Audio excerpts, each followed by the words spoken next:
Good afternoon, Martin here, mcfcfantv, watch a long time.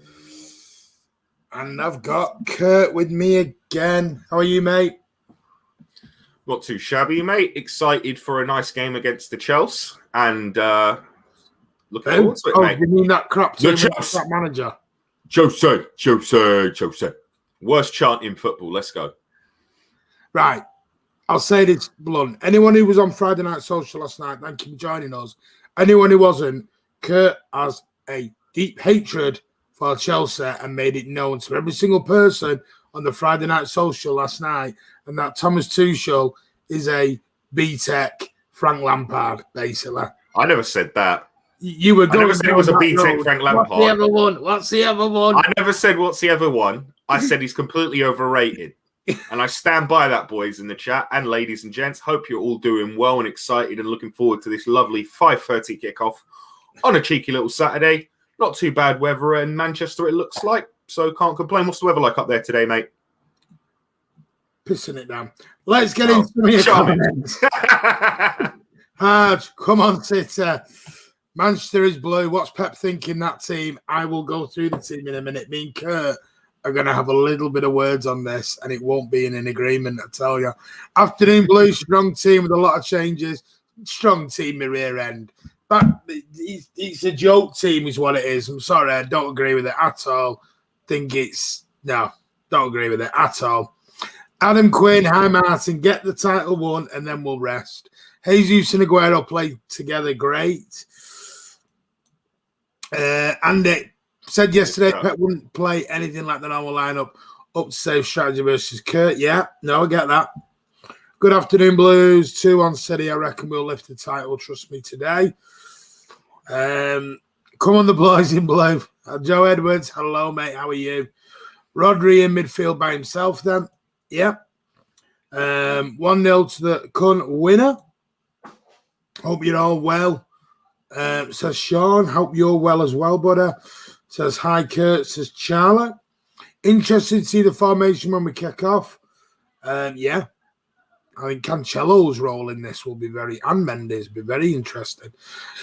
No Foden, no Partey, says Jitar. Diego says, afternoon, all good luck against Jammy Chelsea. Good win for you boys today. 2-0 away at Bramall Lane. Kurt slashed Chelsea. Yeah, he did. Slashed them. He destroyed them is what he did.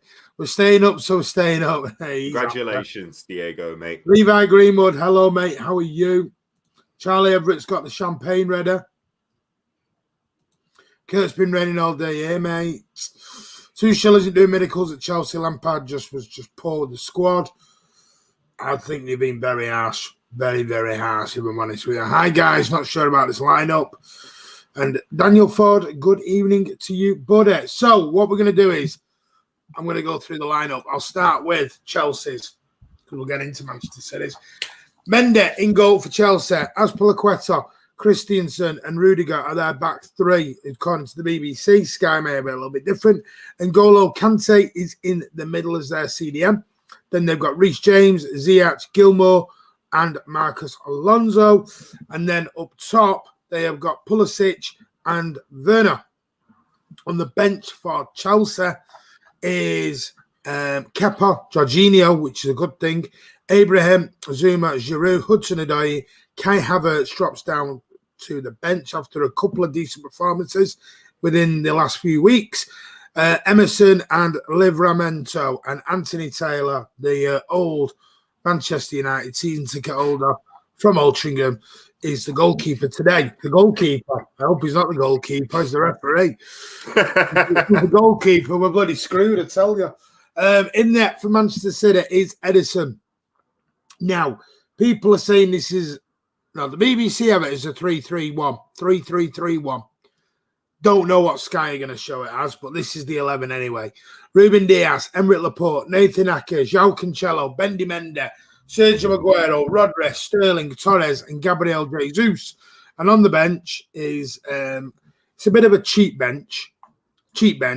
Not a lot of value on this bench, but Kyle Walker, Ilkay Gundogan, Zinchenko, Stefan, Bernardo Silva, Fernandinho, Riyad Mahrez, Foden, and Garcia. So yeah, we brought the kids out onto the bench. So Kurt, the lineup. You're a happy bunny. Well, I wouldn't say I was a happy bunny. I would say it's more what I expected, mate. I really didn't. For those who weren't watching on the Friday Night Social last night, I basically just said I really don't think he's going to put anything out to what we'd play against them in the final, because I don't think he wants to give Tuchel 90 minutes of practice against what we'd play in the final. I expected heavy rotations. The lineup's not exactly what I expected, but I'm not unhappy with it. It'll be really, really interesting to see the formation from just looking at the personnel. It looks like it's going to be Cancelo and looks like we're playing sort of a 3-3-4 to me, where it's going to be Cancelo, Mendy, and Rodri are sort of like in that midfield, and then the other four are just going to be up top. You know what I mean? Just doing whatever they want to do up top. So yeah, I wasn't unhappy with the lineup, but I'm not exactly like buzzing off my chair to watch this lineup. But in Pep we trust, mate. In Pep we trust. Let's go. Evening section, how are you, mate? No, I've never heard of 3-3-3-1 either, but apparently that is. I think it's going to be more of a 3-3-4 in possession and a 5-3-2 out of possession. Yeah, I think you're gonna have Mendy and Cancelo going as. It looks like he's matched. It looks like he's matched the three centre backs, and he wants to play with the width from our fullbacks. That's what, from my assumption, it looks like he's going to be doing. We might see Cancelo on the inside of it, and we might see Mendy really high on the wide left and Sterling really high on the wide right. Lots of options with this. I'll give you my thoughts. Not that they're worth a lot, but I'll give you my thoughts anyway. I'm not going to tear this team down. This team is a very good team. But people are saying, if we're going down the road of he's not going to give his game away to Thomas Tuchel, I always find that a little bit thing, because these managers aren't playing each other for the very first time. They know each other inside and outside anyway. They always have done. If you look, Thomas Tuchel and Pep have played together a while. So has Klopp. So has Mourinho. Very rarely, a lot of managers know what the other manager's going to do before they're doing it. Maybe the personnel changes. Yes, I agree with that. My issue is now Kevin De Bruyne, from what we understand, is not injured. He has a slight concern. And I think what that means is he's borderline going on to injury, and they just want him to rest rather Zero than risk. Aggravate the injury. So it's get him fit, let him rest, and then nothing happens. In terms of the lineup, Cancelo and Mendy, I'm hoping he puts a performance like he does against Crystal Palace, and he comes in and does that. I'm glad Aguero's playing with Sterling, because I think that them two together are better than they are not together. I think that is part of the issue. And I made this big issue last night in the Friday Night Social, and I don't want to go back into the Sterling debate. There was a bit of a debate last night on Sterling and Mahrez. And I came off looking like I hated Sterling. I don't hate Sterling. Kurt knows my thoughts on Sterling. I think he can be world class, and that's my issue with the guy. My issue with him, when we go down the roll of comparing Mahrez with Sterling, is one's on 150k a week, one's on 300k a week. There's a big discrepancy in wages, and unfortunately, as fans, we're not tacticians, we're not managers. We will look at that as a wage and we'll go, well, for 300 grand a week, it's like at work. If someone's getting paid 50 grand a week or 50 grand a year, and Kurt, for example, is on 10 grand a year, they're going to want more out of me than they'll expect out of Kurt. And I think that's where the Sterling bit comes in. I think it's just purely down to the wage at the moment. I really do think the difference between Sterling and Mahrez in this regard is we expect a lot more than we do from Mahrez, because one, Sterling's been here a lot longer, and two, Sterling year in, year out has done it for City. You know what I mean? So it's one of those. Like I said with the lineup, I'm really happy that he didn't go full strength. I think it was a good idea to give Mahrez, Foden, and KDB, regardless of fitness, give them the day off today. And I think it's just I'm really happy with them. It's funny, isn't it? We always seem to play both our strikers, so we have done well. it's clear that Pep favours the false nine and is not too worried about starting both these strikers because he doesn't particularly. It's clear that that's the system he doesn't want to play in the crunch game. So I think it's really interesting. What I think the most interesting thing about the lineup is whether, like Andy Blue Moon says here, whether we're going to really match with as wing backs with Mendy and Cancelo, or then Cancelo is going to sort of sit as a second defensive midfielder and it'll be Torres and Mendy high and wide. So there's lots of different variations of how we can set up. Yeah, like Jones says there, we could potentially, we could play. It could be a 4-4-2, with Sterling and Torres tucking in out of possession. But I think it's going to be more of a three to match. 4-4-2 works unless you're going to bring an orthodox into the midfield. No, we play 4-4-2 a lot of the time when we're out of possession. That's generally our out of possession. The back line. Aki's not a midfield. No. Cancelo's not. So who are you dropping into the midfield? When I see that sort of five defenders, I see it as a three centre back situation and wide players.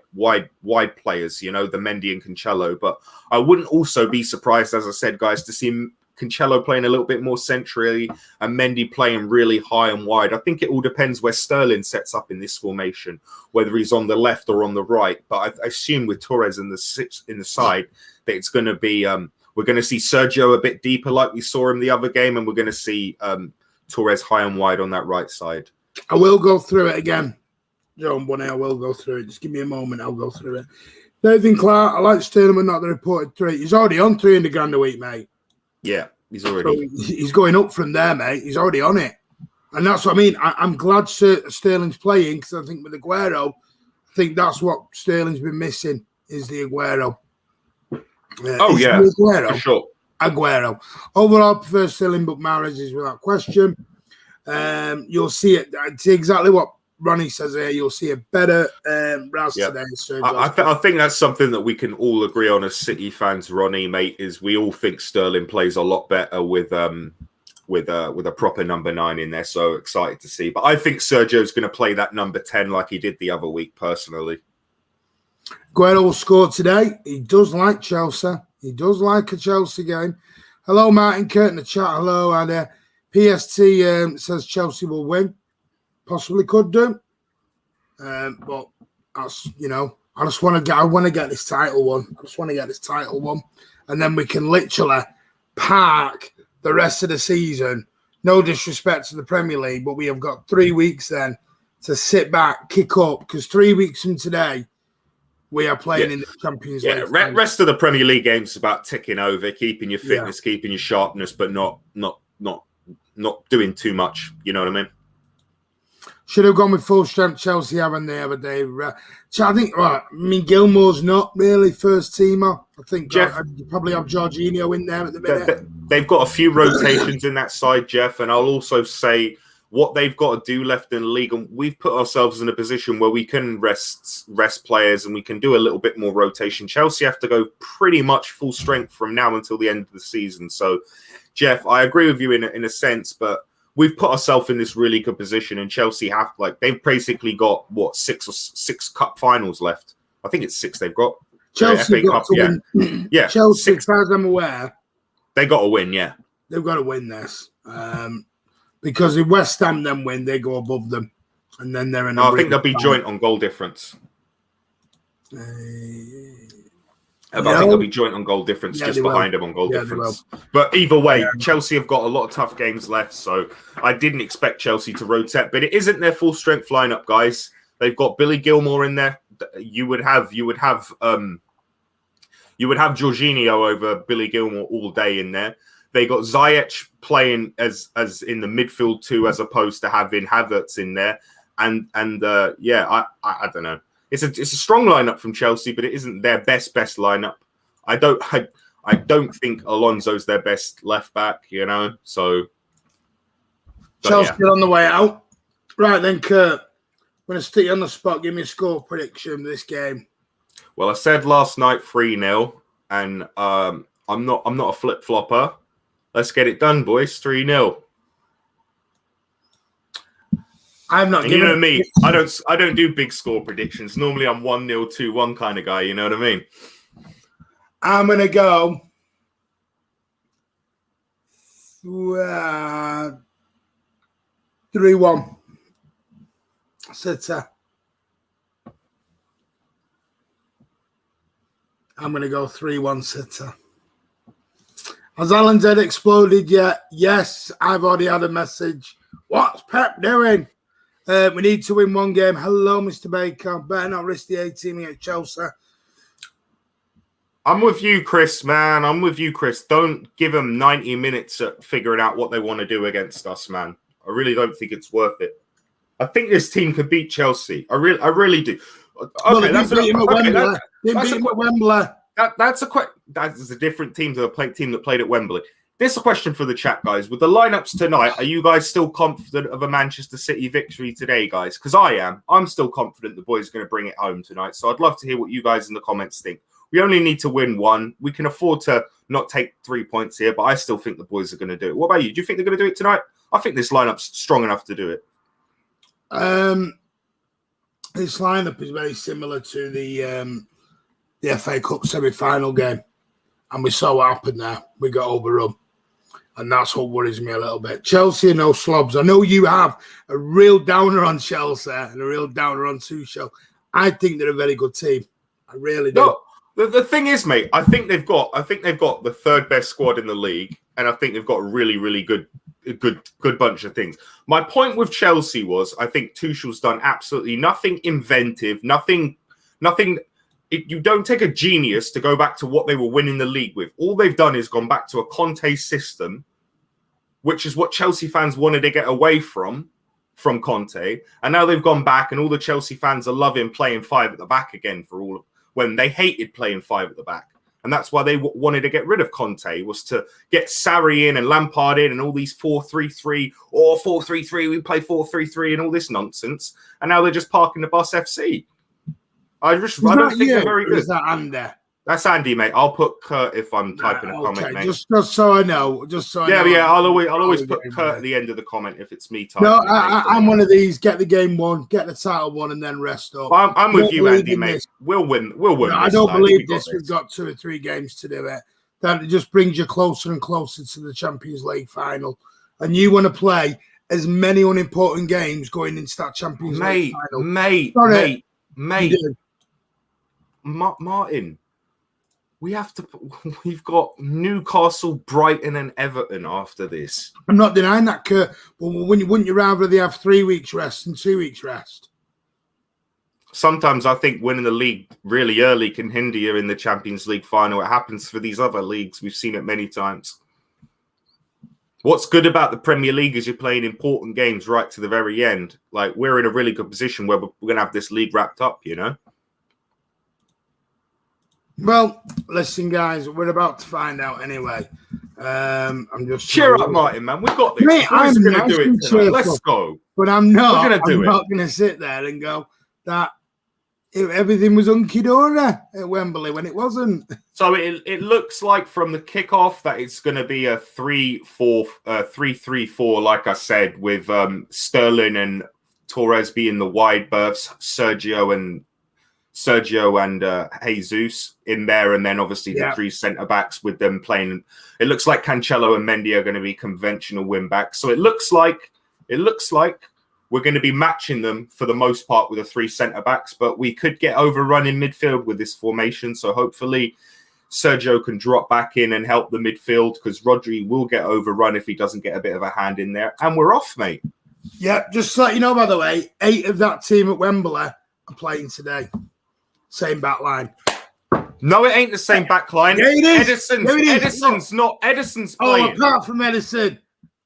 I'm not having it. Edison is a completely different goalkeeper to Stefan. I said it on the Friday social last night. I'll leave you guys with Martin. Anything happens, I'll come and join you guys. I'll join you guys at half-time. I'm in the chat with you boys. Let's have a good one. Come on, City. Let's just do it. Champions at the end.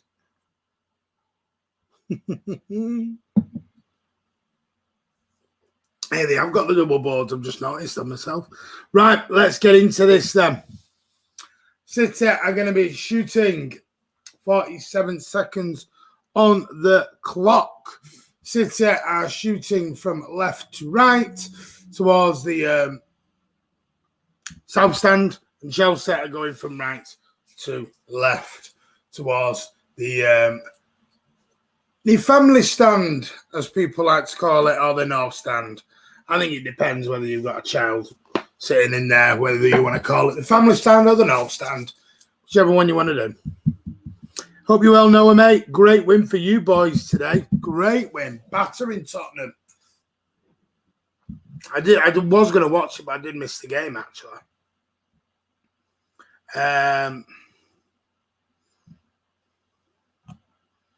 Hello, Dudley Lewis. How are you, mate? Let's have a look then. So, Chelsea now. And Mendy's drawn the foul. Pulisic has gone down. It's a free kick to Chelsea. Leeds are on fire section. 1:50 on the clock. Thomas Tuchel there in his bright royal blue coat.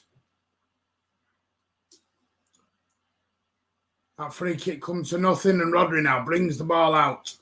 Inside to Diaz. Back to Steady Eddie. All in black today. Black top, black shorts, black socks, and white boots. Laporte. Inside to Raz. Go on, Raz. Go on, Raz. Raz breezes past Kante. Trying to knock the ball past, I think it was Christensen. Or was it Aspilicueta? And he couldn't quite get there. But the ball fell to Mendes. Into Kante.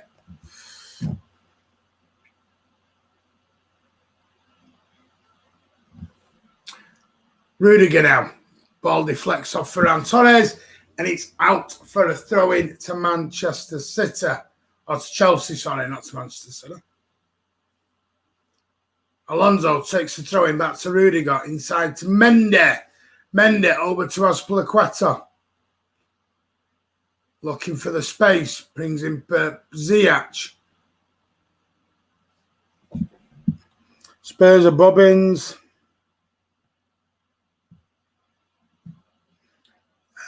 Spurs are bobbins, and I would beat them. Martin, when you said Neymar does bad against British teams, when was the last time he scored, though, mate? Mate, I don't rate Neymar. You can go and rate Neymar all you want, but mate, you class James Rodriguez as one of the best players in the world. He's what you call a has-been, mate. Done. Finished. Go on, Torres. Go on, Torres. City through it. City through it. Torres! Oh, he smacked it over. That was a great chance, you know. That was a great chance here. Ball from Diaz over the top. He sort of... Who was it there? I think Christensen went with the run of Aguero rather than the run of Torres. And it caught them out. It was Christensen, sorry.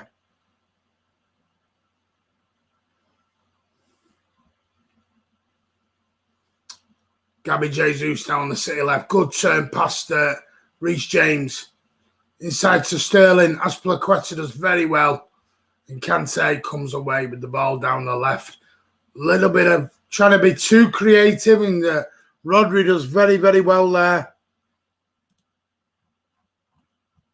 Rodri does very, very well. Got Pulisic over on the right with Timo Werner. And you've got Ziyech on the other side there in the middle. You can see him, number 22 is Ziyech.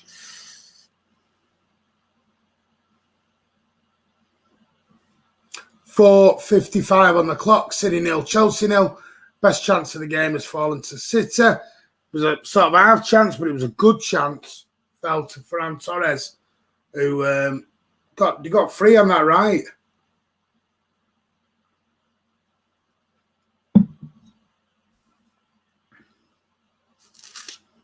This match is a practice.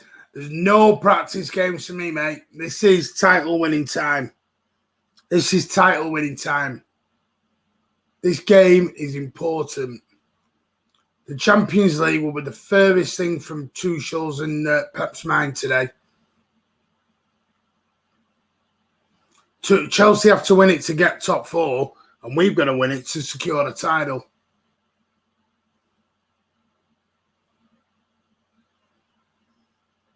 Not bad, mate. How are you, OPX? Hope you're good, buddy. Charlie saying pass the ball. Carl Blundell's quite happy about the Farmers League. Martin, what would you say is the hardest position in football? Manager, mate. How are you, Martin? I'm not saying not too bad, mate. Are you good? Yeah, not too bad. Fran has to go, mate. Why? Why does Fran have to go? Why does Fran have to go? Because you don't like him, maybe, or he's a young kid who's played not even a year yet, and you're slating him. Come on. Let's be serious now. Rich James now on the right in the Chelsea right, City left. Christensen is going to go looking across to Rudiger. Didn't quite get there. Let me volume up a bit.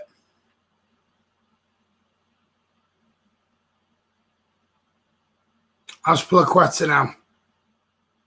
I think you need to give someone a bit more than like 7 months, mate.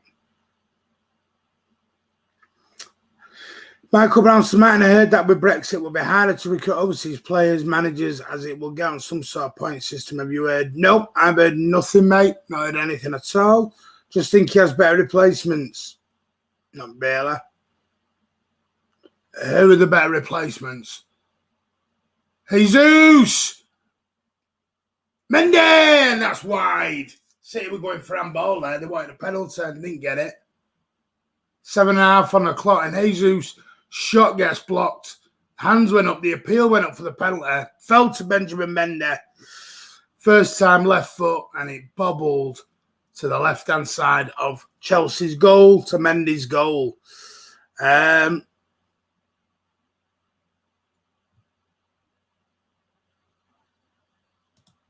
Already looks like the formation is working, controlling Chelsea in the wide areas. Hello, Tim Smith. How are you, mate? Hope you're good. Let's have a look. Okay, hope mother okay and well, Martin. She's not great, mate. She's not great. But thank you for asking. How do lads, Cafferty Casual? How are you, buddy? I would agree with Kurt. I think we have a better squad than Chelsea, but we have to play to our game, not theirs like we did in Wembley. Thanks for doing the watch along, Martin. No problem, buddy. Anytime. Need you to win or draw. Mate, we want to win or draw, win the league. Okay, just said about Europe and get the order that are not Mikel Arteta. I think Arsenal are. I said Arteta took the job too soon. It wasn't ready. I mean, Lampard struggled at Chelsea, and Lampard was a Chelsea great. And not only that, he'd done a year at Derby. You sort of learn you can't go straight into a team like Arsenal. And he's not been backed. Thomas Partey was just a gift to shut him up. You know? It's like putting a rose in between a load of thorns. It ain't going to work. Laporte tries to get the ball back, but Timo Werner does try and close it down. It takes a bobble.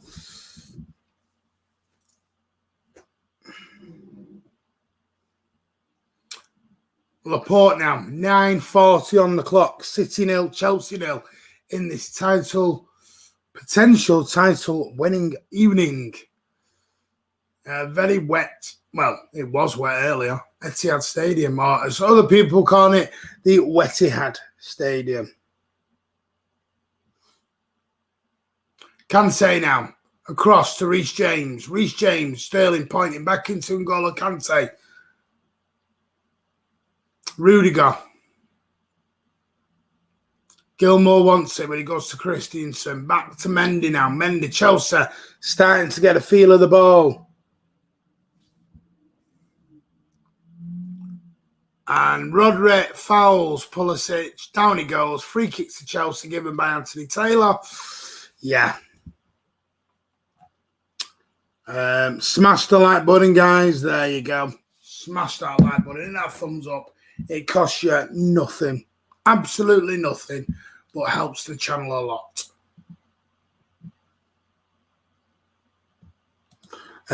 Sorry to hear about your mum. Stay strong, mate. Thank you. Appreciate that, buddy.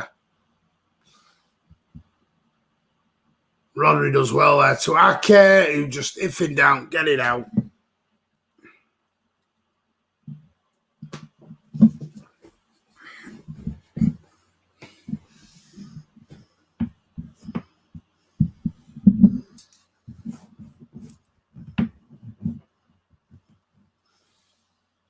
That's better. Right, so Azpilicueta now, 11.5 on the clock. City 0, Chelsea 0. Cross down to Rudiger. Carl Blundell says he loves Kai Havertz. He's brilliant. Well, not really worth the money at the minute for me, but it's only his first season. Congrats on Leeds win against Spurs, by the way. Tim says Man City 255. Yep, Leeds destroying Ryan Mason Spurs. And Raz got caught out there, but does recover quite well. But the ref's giving a penalty, free kick right on the edge. And it's a yellow card for Raz, saying he's gone through him. 12 minutes on and Raz is in the book. Raz just got nicked away by Kanté there. He does slide in. Is he saying it's momentum? No, he does. He catches him before he catches the ball. He does just catch him before he catches the ball. I thought he got the ball, but he had got Werner before the ball.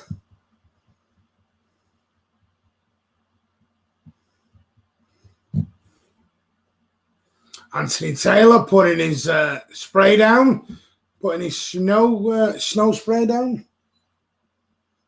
What was a red card?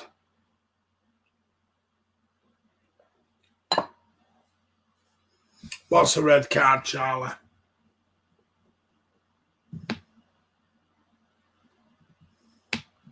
Reece James and Alonso are over this. Is he going to be the right foot of James or the left foot of Alonso? Edison now. There's a 3-man wall at the moment. Ziyech is just to the right of the wall. 13:15 on the clock. So it's going to be the left foot of Alonso. No, it's going to be Reece James into the wall. But Alonso does well there. Gets the ball off Aguero. Got to be a little bit sharper there for me. Wasn't a proper free kick then, Kurt. It was crap. Wall did its job, but it was a poor kick. Ziyech into Pulisic. Good header by Ake. Pulisic was lining up the right foot volley there.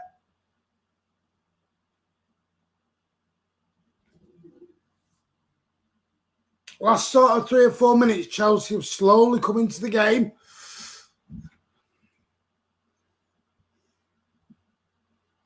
Ziyech. Rudiger. Back to Christensen. Christensen plays it up to Pulisic now. Reece James now back into Pulisic. Inside to Ziyech. Timo Werner's made the run, but what a run by Reece James. Mendy lost him. Ball in. He's going to fall to Alonso at the back stick, and Henderson does well. Mendy was nowhere near his man. Look at Mendy here. He's chasing shadows. Reece James left him. Absolute chasing shadows there, Benjamin Mendy.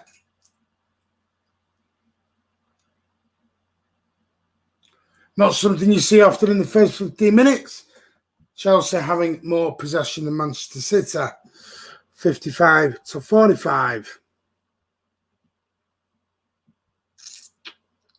SOS. And City by 2 by suggest 3 more points on the tally towers. SOS is saying all over the place.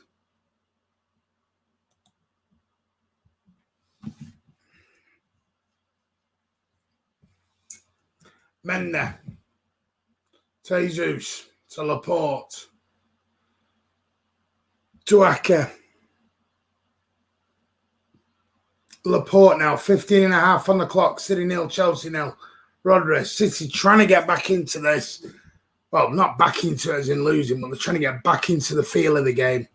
So they were just eased off a touch.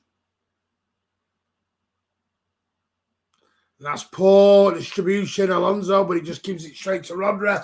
Up to Aguero. Sergio now, nice feet into Sterling. Go on, Raz. Go on, Ras. Get on side, Gabby. Get on side, Gabby. Mendy now. Left foot. Feigns across. Does well. Mendy. Where's he going? Manages Rodri Rocket. Deflection and out for a corner. Wonder what Mendy was doing there.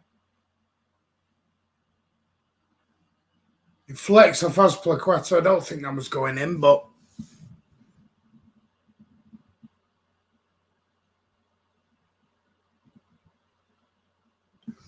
looks like Laporte's playing centre back, mate. Most goals from corners, City have got 9. I'd love to know what they're classing as a goal from a corner. So I don't remember 9 goals. Oh, just over. Goal kick. That front post again, City are looking for. Aki's the man.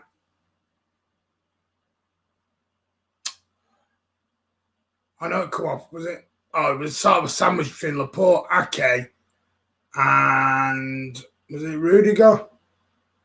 Rudiger and Reece James. And Mendy has an inhaler in the cheeks. Can you ask me a question?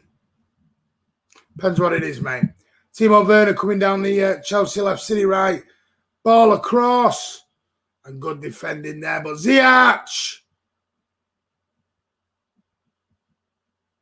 Rodri heavy breathing already. Diego says Anthony Taylor was a bit can't happy. It was a clumsy striker tackle on Werner. He was still rolling around on the pitch. It was a yellow card, mate. It was. Looking at it back, it was a yellow card.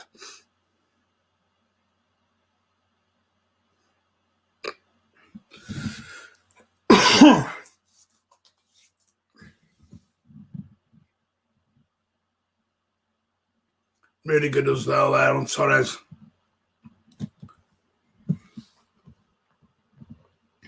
Martin, would you prefer Man City to win the Premiership versus with Man United failing to beat Liverpool or by Man City getting the result in the next match? I'd rather we've done the job, to be totally honest. But either way, but I would have preferred us. Which player the better individual seen Diaz this season or Company? That's a hard one. I'm just going to go Company, but it is a hard one, that, Cal. I think Diaz is creeping into the Company. He's got to do it for more than one season. That's the only thing with Diaz.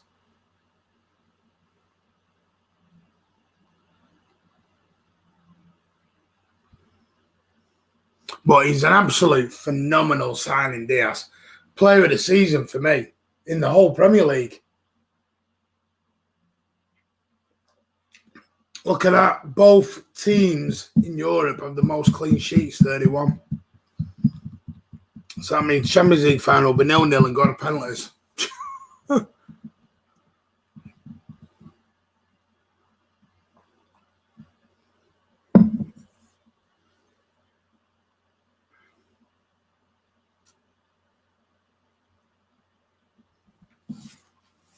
Gabby now, approaching 90 and a half minutes. Gabby to Cancelo.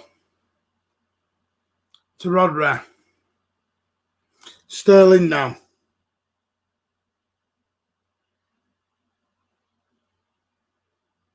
Alonso now coming forward. Oh, no, it wasn't Alonso. Was it Pulisic? Might have been Pulisic. But Timo Werner's broke the offside trap. Edison, his touch is bad. Ziyech now on the Chelsea left, up against Cancelo. Back to Marcus Alonso, inside to Christensen. Goes to the right to Azpilicueta. Back to Reece James. Side to Kante. Reece James goes down. Anthony Taylor's going to give the free kick. Yeah. Bye, Martin. Be safe and good luck, City. You too, mate. And Tim, thank you for all your support, buddy. It really does mean a lot, even though you're our Leeds fan. It's amazing. Appreciate that, mate. And well done on your great win today. City just caught napping there.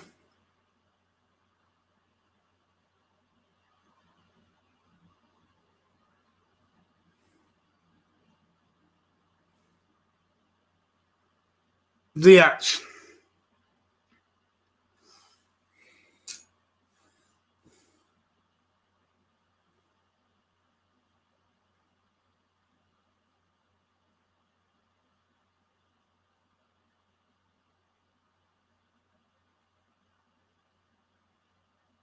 Ball in, Ake away. Gonna fall, and I think, oh no, it isn't. Pulisic up against Sterling. Sterling, go on. Pulisic manages to keep it in. Ziyech's trying to do it. Falls to Aguero. My voice is getting croaky. I apologise. Getting a bit nervous. 22 minutes. City 0, Chelsea 0.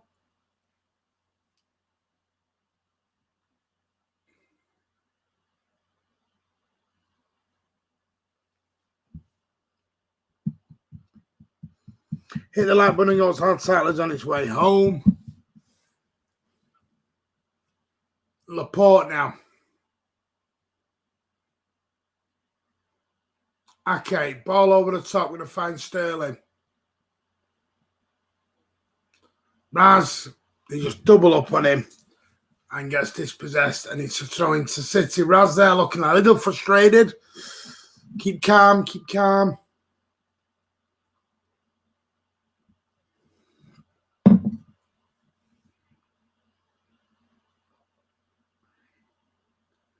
Diaz now. Father Ruben. Semeric Laporte.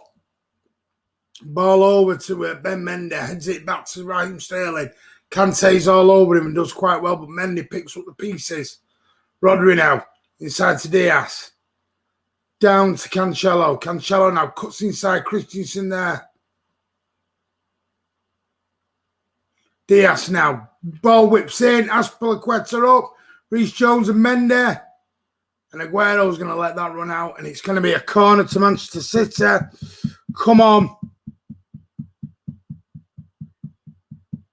Steve Raxwell says Sterling is playing bad. Get him off. But after 23 minutes,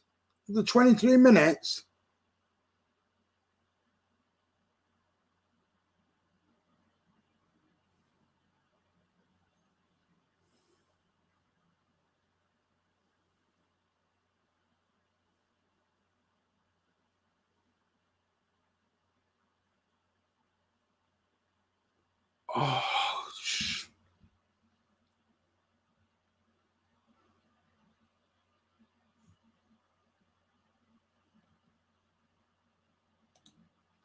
will fans be allowed to go to watch someone's fair hours at situation?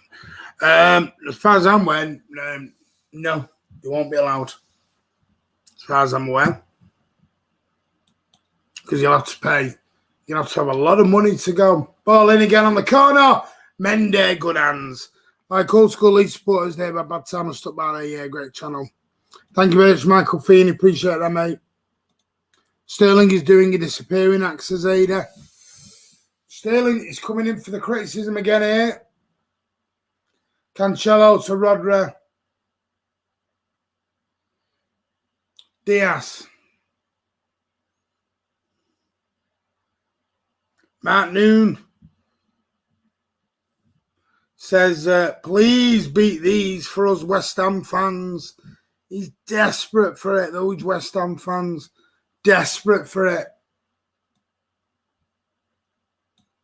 I'd rather West Ham get the top four than Chelsea.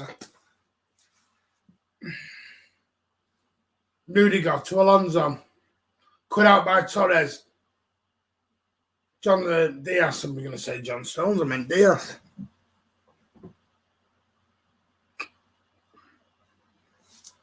Oh, come on. 25 on the clock.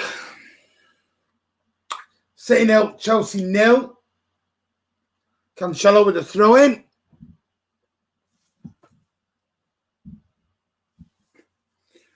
Go on, Torres. Manages to get the ball up to Ake. Good first touch. Brilliant first touch. Inside to Raz. Back to Rodri. Rodri, good feet there. And that draws the foul in. And the free kick to Manchester City. Yeah, Leicester are doing a little bit of capitulating at the moment. Great win by Newcastle. They're 1 point away from safety now. 1 point away from safety.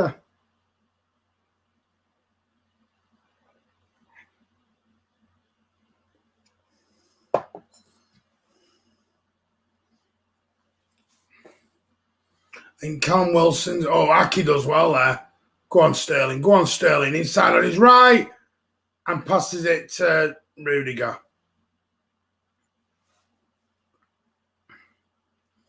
Alonso back to Gilmore. To Alonso.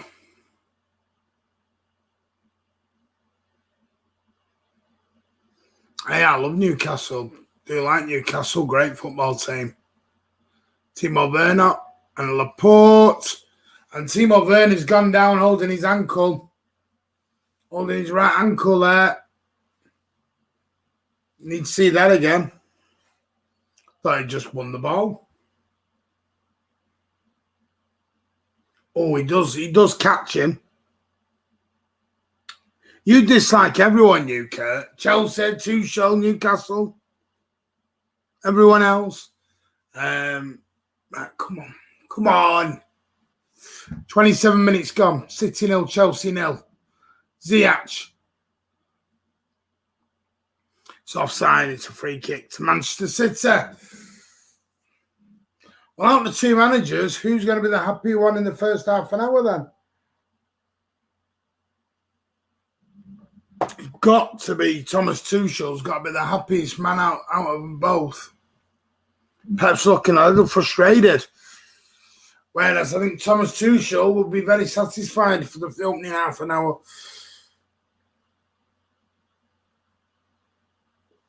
We've not had chances, Sean. What chances have we had? It's not exactly been a game full ripped of chances.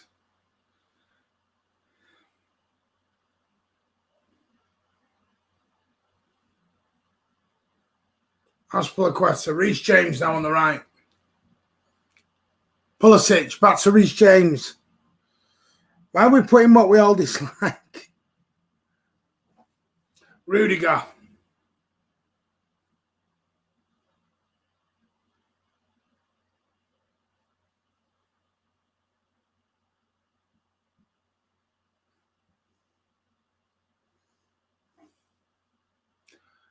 .29 on the clock, Birch. So Christensen.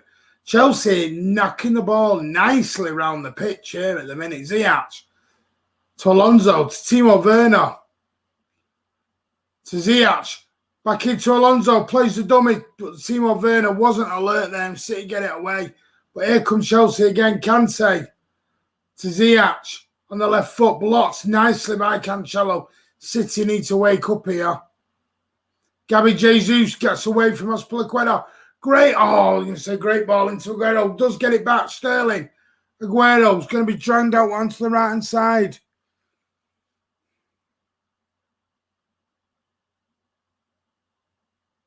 Cancelo into Rodri.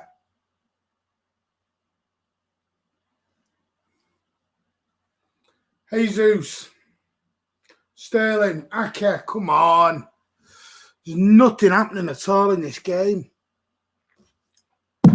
I'm with you, Kurt. This is quite boring up to now. It's got an ending. There's no tempo to the damn thing. You do know we're trying to win a title today. And look at you. You're just like, nah, dick it around. We don't care. Come on.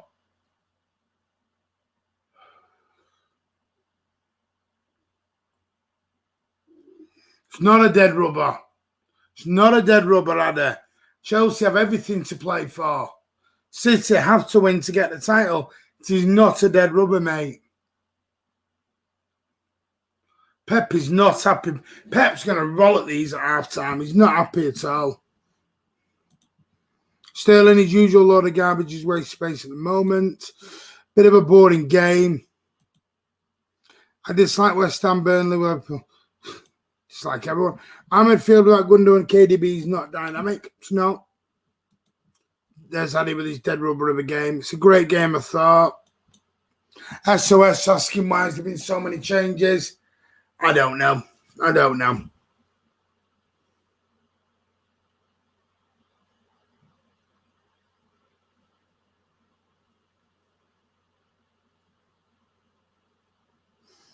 They can, Charlie, but doesn't mean they will. And I'm not saying we're going to lose the title. Here's my point, Charlie. I want to be able to rest players as soon as possible and rest them for the Champions League final. Always said that. Alonso into Reece James. And that's 1-0 Chelsea, but it's going to be offside. That's the wake-up call City might need here.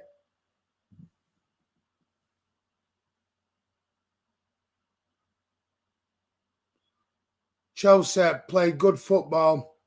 VAR will check, but he's offside. Reece James. Timo Werner knows he was.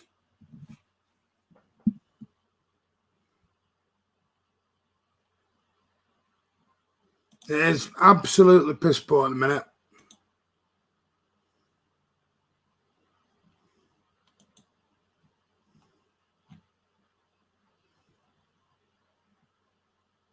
I'm with Jack Lee on this. Wake up call needed.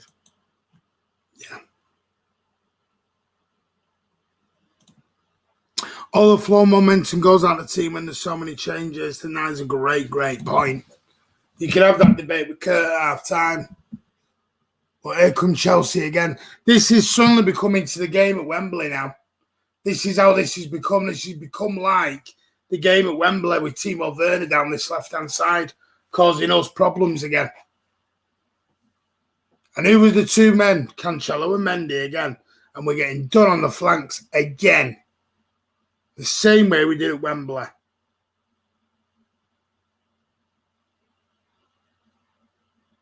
This is why I had the issue with this bloody team rolling out.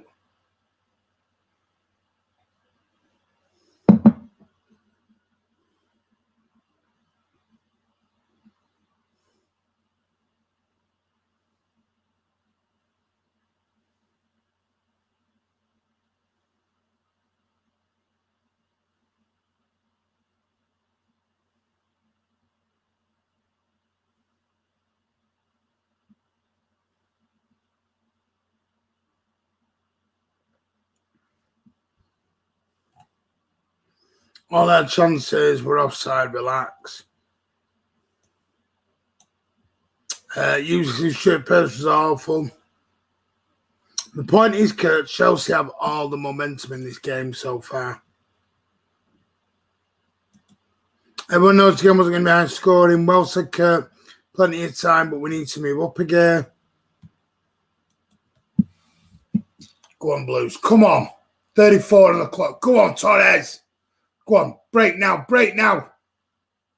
Go on, Raz. Go on, Raz. Run at him. Torres. Torres. Torres.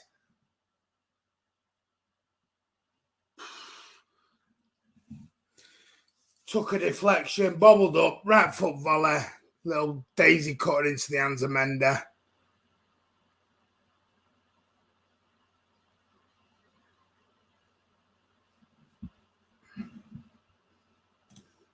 Man, Matt Werner, I reckon, stop the supply. Don't give him time on the ball. Only takes one to be onside, says SOS. We will see the difference between a pep out. Yeah, no, that I agree with. It's not like you to be negative on Thomas Tuchel. Here goes Sterling again. You know, this is the thing. You'd think some of these players would be desperate to get into the Champions League final squad, wouldn't you?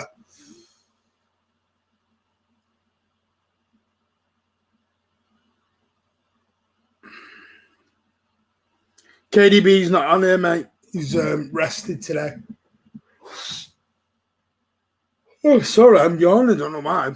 It shows how interesting this game is so far. And Nathan Ake. Ever since that miss against Leon Sterling's never been the same. Said deadline master. KDB not in the squad. Yeah, there we go. Diaz to Cancelo up against Alonso.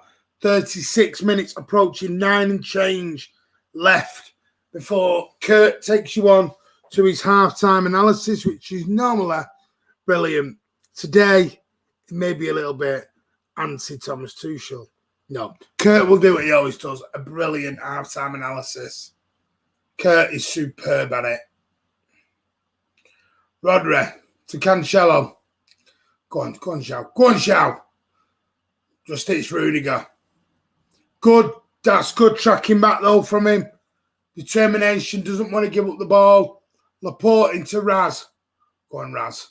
To Sergio, who, let's be honest, Sergio, Raz, and Jesus been very quiet so far in this game.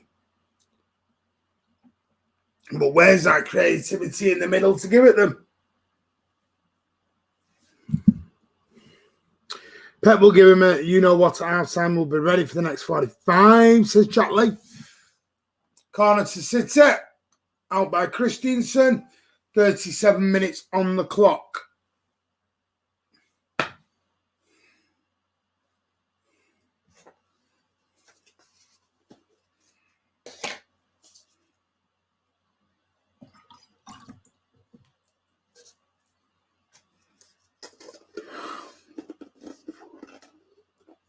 That's what I was just about saying to girls. There's nobody there to give him the ball on.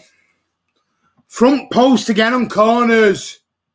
Stop doing it. It's lackadaisical crap.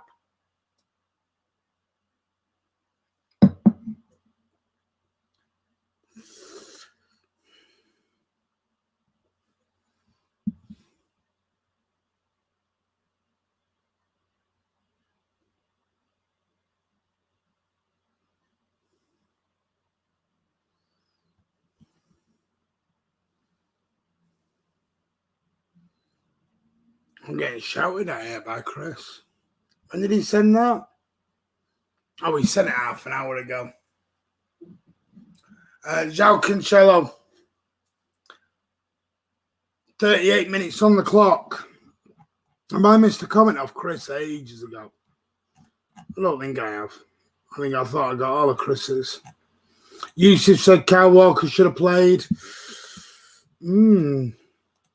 And this is Cancelo, Sterling, Jesus, Torres have all done nothing.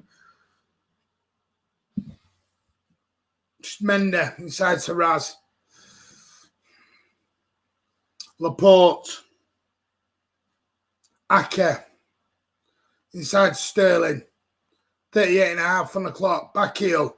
Mende just smacks that way over. And that's going to be... Don't point grit in your teeth. That's crap.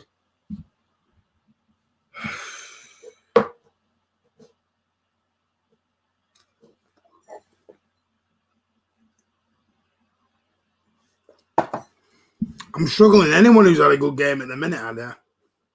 But listen, like Kurt said, Pep half-time team talk, and Pep might never do a lot. Might just be a rollick in between them all. You never know. There's Sam P saying, Ada, what have the others done? Akinam.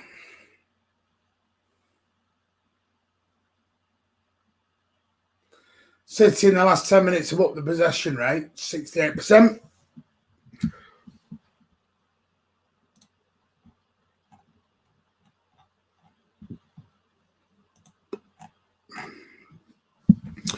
Match start, City have had 5 shots, 1 on target. Chelsea have had 4, 0 on target, and City have had 4 corners.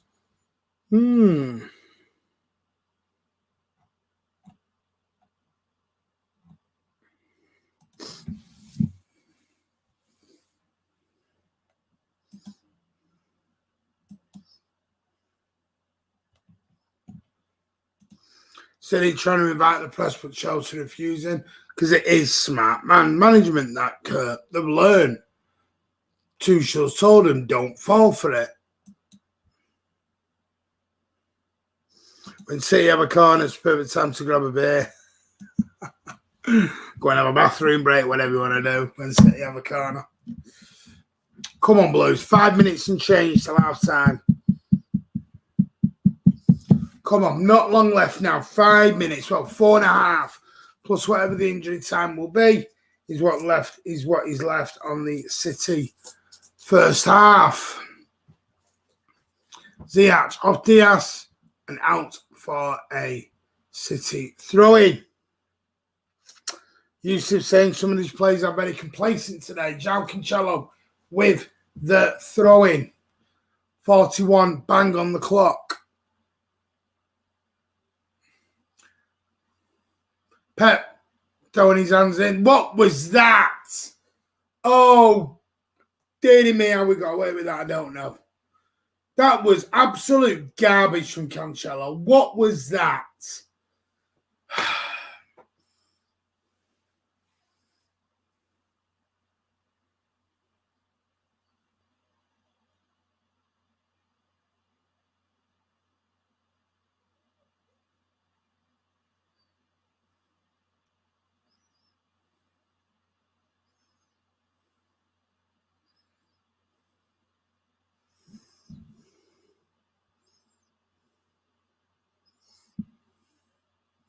42 on the clock. Alonso with a throw-in.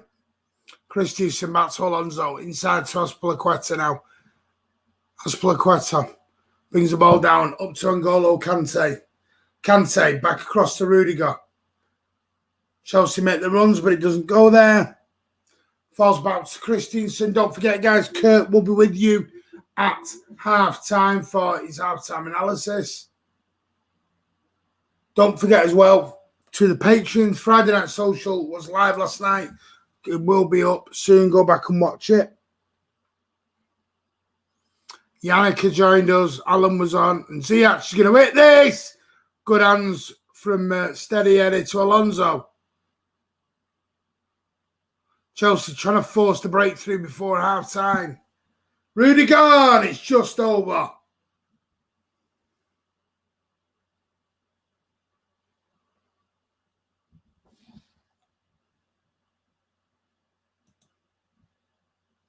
Cancelo and Sterling were very poor.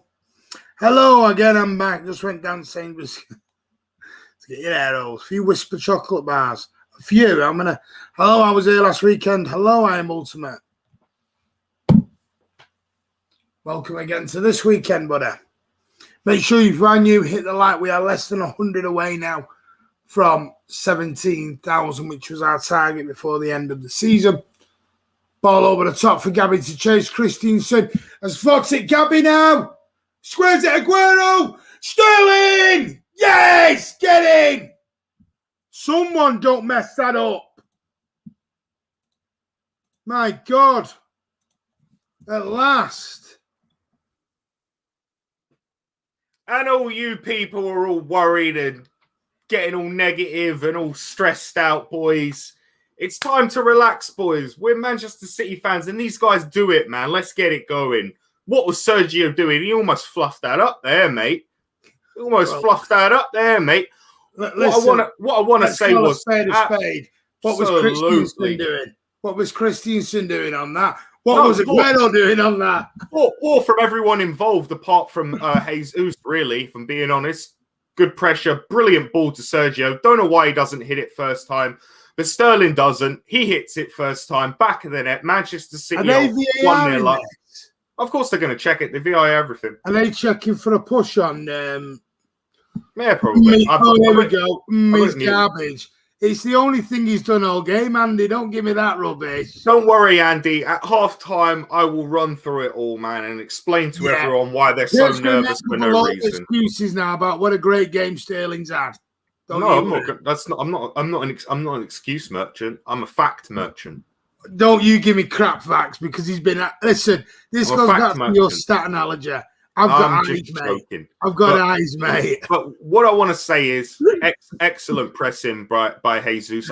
Who made the? Do you guys know? I can't see who made the first pass to Jesus. Was it Cancelo or was it Diaz?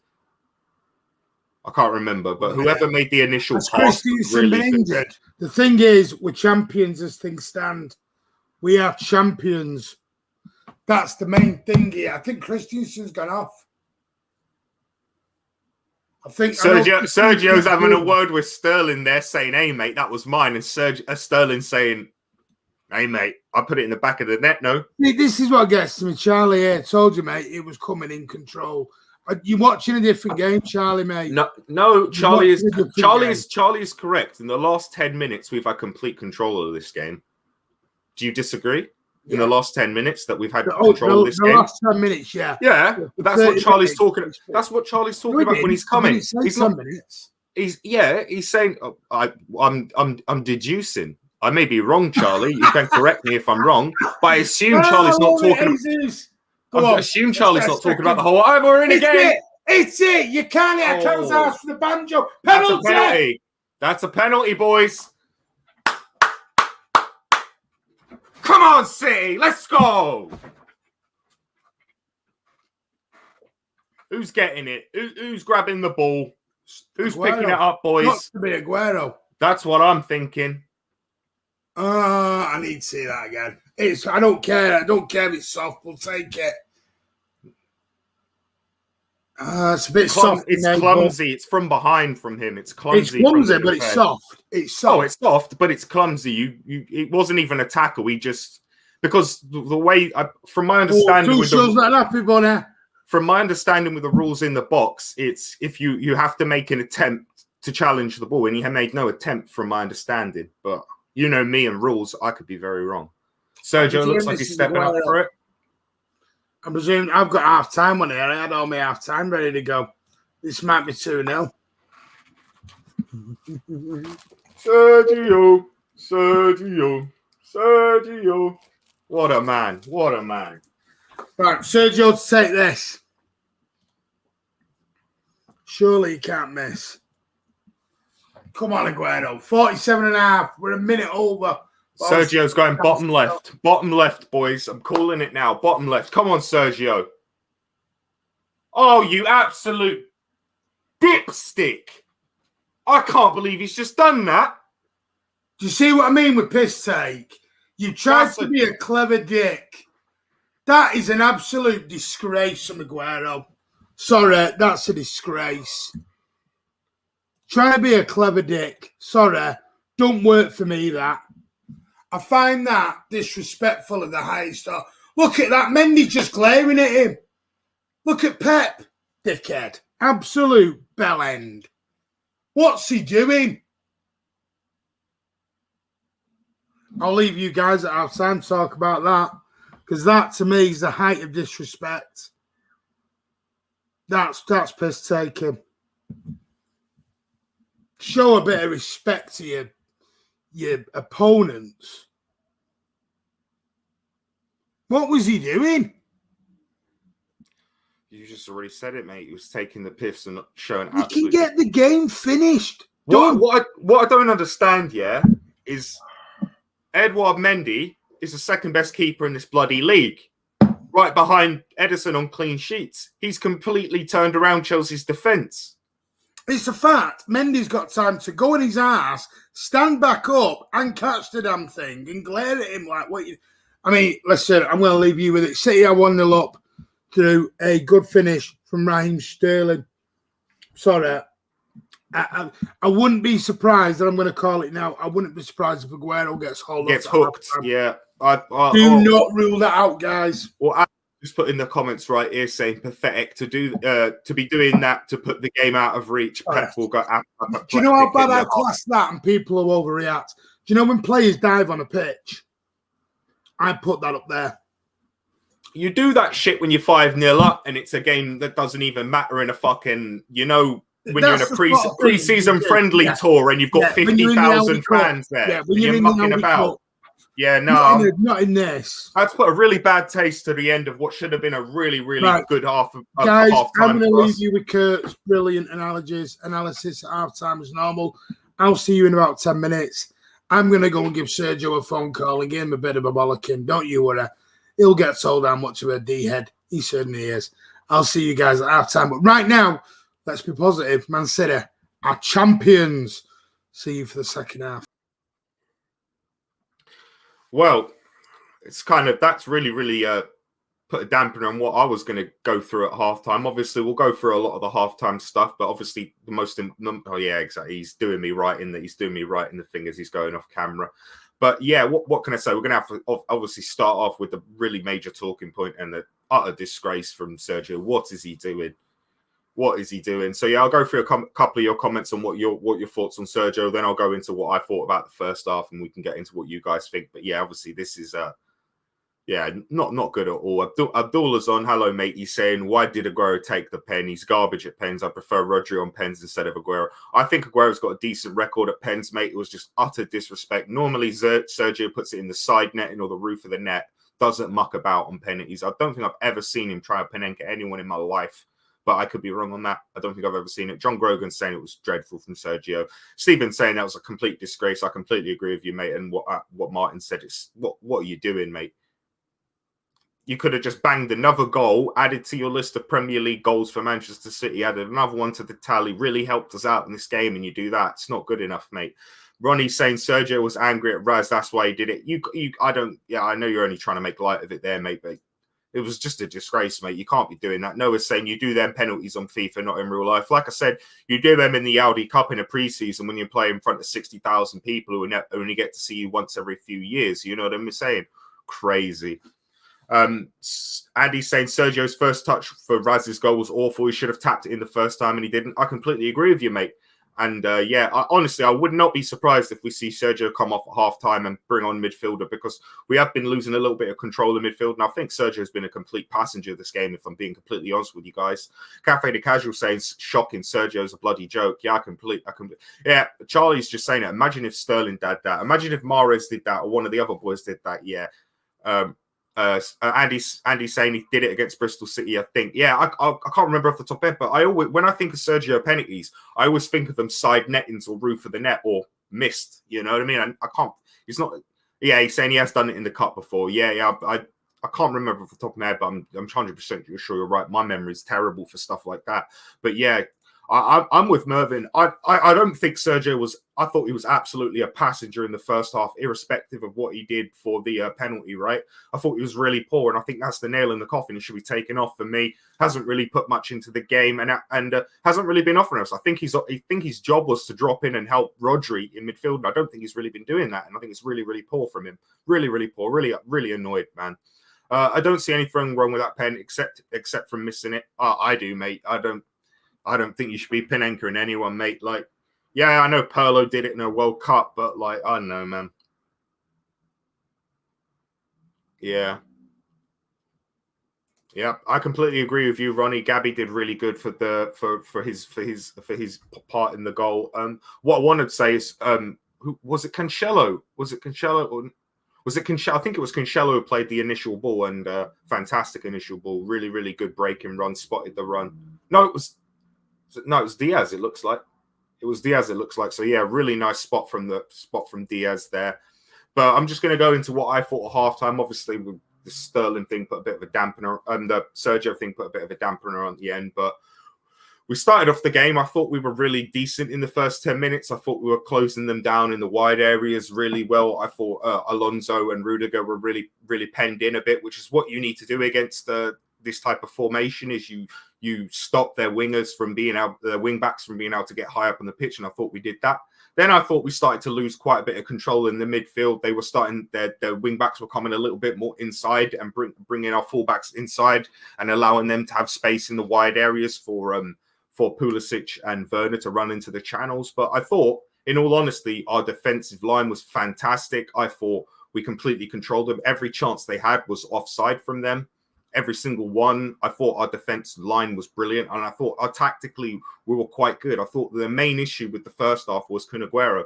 I thought he wasn't dropping in and to help Rodri enough and link the play. I didn't think he was doing that job very well. I thought that was not allowing our wide players to get onto the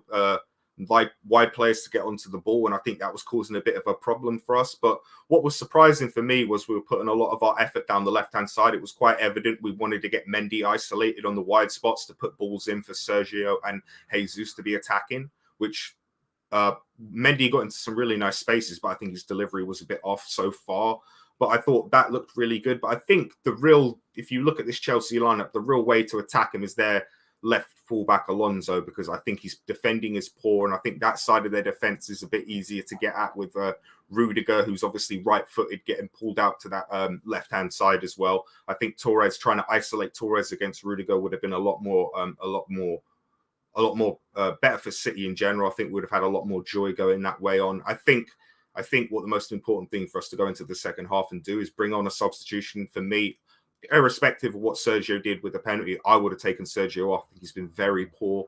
I would add someone in there, not sure what personnel, but I would add someone in there, maybe Bernardo Silva, maybe a Gundogan, Sorry about that. Someone's revving down the street. Someone on there to be able to link the play and let Jesus lead with the press up top, and try and use Torres on the ball a little bit more. Try and get him with the ball to his feet and attack that left hand and the right hand side and the left defensive side for Chelsea. I think we're going to see a lot of joy from that. But like I said in a couple of the comments, Pep, we're going to see the difference between a Pep team talk and a Tuchel team talk, and that's not a disrespectful thing to Tuchel. It's just a praise thing to Pep, because I think he's going to understand and tell the guys that we need to pin their fullbacks in, try and link from midfield, and allow Torres and Sterling to get runs going in between the line of their midfield line and the defensive line, because I think once we start doing that, we're going to start to see a lot more joy. But that's what I thought on the first half, really, and what I thought. I know it was a bit of a dampener with Sergio doing that silly penalty to put us 2-0 up, but I was confident all game, pre-game, even with the lineup. I know it's a lot of changes, and sometimes we can lose a lot of rhythm, but these players have played together all season. I know a few of them haven't played as many minutes as others, but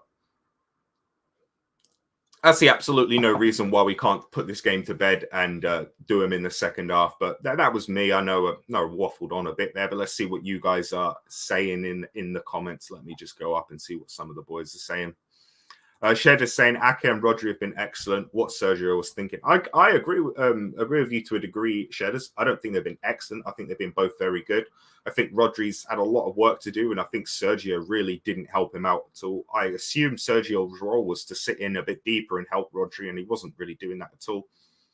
Sean saying Eddie should have taken the penalty. Yeah, maybe. Yeah. Stephen Dempsey saying, did Kun slip when he was taking a penalty? We'll see in a minute. No, I don't think he's slipped. I think he was just being an idiot, mate. And honestly, yeah, Andy's saying it was against Wolves. The thing, yeah, I can't remember it, but I'm sure you're not. I'm sure you're not telling me Porky Pies, mate. Queen versus King is saying bring Foden on. Yeah, I think we'll see someone that's going to help link with a little bit and link with the midfield, because we need someone else in there. Maybe Cancelo playing a little bit more inside and having Torres a little bit deeper on the right-hand side might be something that Pep looks at. But Pep will do what he always does, and we'll see changes, whether it's personnel or tactical. Cafe de Casual saying Sergio looks a bit lost, but wait and see. I honestly think he's been awful in his first half. Like I said, maybe I don't know what Pep asked him to do. Maybe he asked him to stay up top and just wait for Mendy crosses and stay in the box. But I assume, given on what he played against the other week when he was playing as that number 10 Cafe, that Pep's asked him to help drop in, because it makes no sense, because we've got Cancelo and Mendy playing wide. So we've got no one in the midfield, and we know Pep likes someone in the midfield. So it's obvious from my perspective that he wanted him to drop in, and he's not really done that. So bring on someone who's actually going to do that, and we'll find a lot more joy, I think, personally. Addy's with me saying Aguero shouldn't be on in the second half. Nick Hill's on. Hello, mate. He's saying Aguero, well, it's okay. He has enough points in the bag to give him, but Pep was fuming. Yeah, I think, mate, when you've been out for so long, just put it in the damn back of the net, mate. Just simple as that, mate. He was already nearly messed up the chance for the goal, trying to take a touch instead of just putting it first time with his left foot, but hey ho. John Grogan saying Sergio show who is the daddy in the second half, mate. If he even gets out in the second half, mate. Addy's hello, mate. He's saying Aguero wouldn't feature in the Champions League final. Yeah, I very much doubt it. I don't think even before that anyone thought he was actually going to be featuring in the Champions League final, to be honest, mate.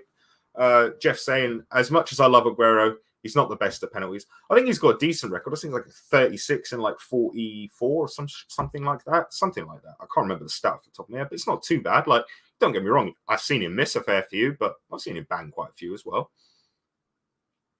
A Superior Beings on. Hello, mate. Saying Sergio will hat-trick in the second half. The engine was just warming up. Yeah, like I said, if he makes it into the second half, I think a lot of people are not going to be happy with him. The players on the pitch probably going to be a bit annoyed with him with that one. Sergio was showing off for Barca and it backfired. Yeah, maybe, mate. Chev's on. Hello, mate. He's saying man's ruined years of amazing football with one penalty. So I don't think so. It's just disrespectful and a bit disappointing for him to do it. I'd sub Sergio for that. No excuse whatsoever. If you're new at Man City, if you're new subscribe at Man City Fan TV, of course, mate. Cheers, Diego, mate. Great win for you. Another solid season. Comfortable. Some nice young players coming through.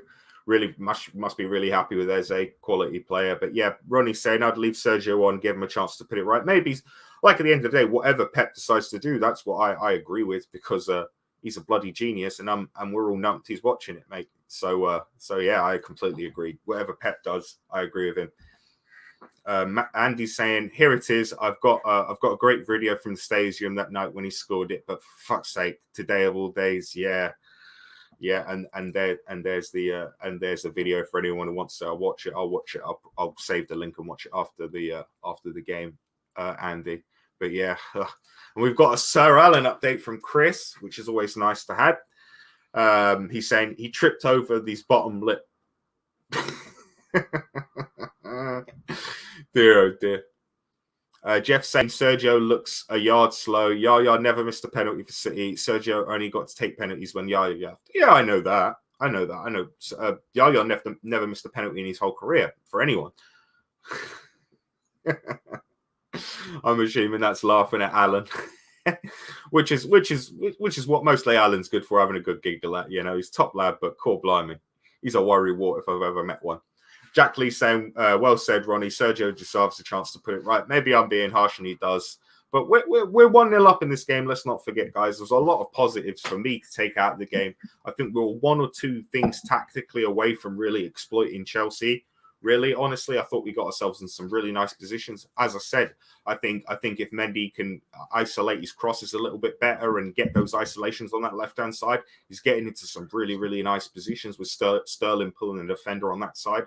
And as I said, I think if we can get the ball to feet on Torres more on that right-hand side, I think he's going to run wild against Alonso and Rudiger. Because as I said, Rudiger's right-footed from my understanding, and getting dragged out onto that left-hand side is going to cause problems with him. But I think there's space, and I think there is space against these Guerrero's starting. It's not coming off.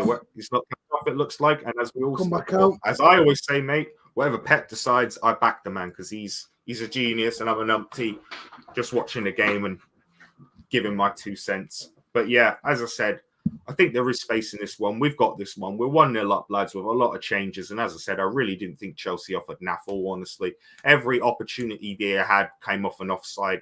We had our line was beautiful all game so far. So yeah.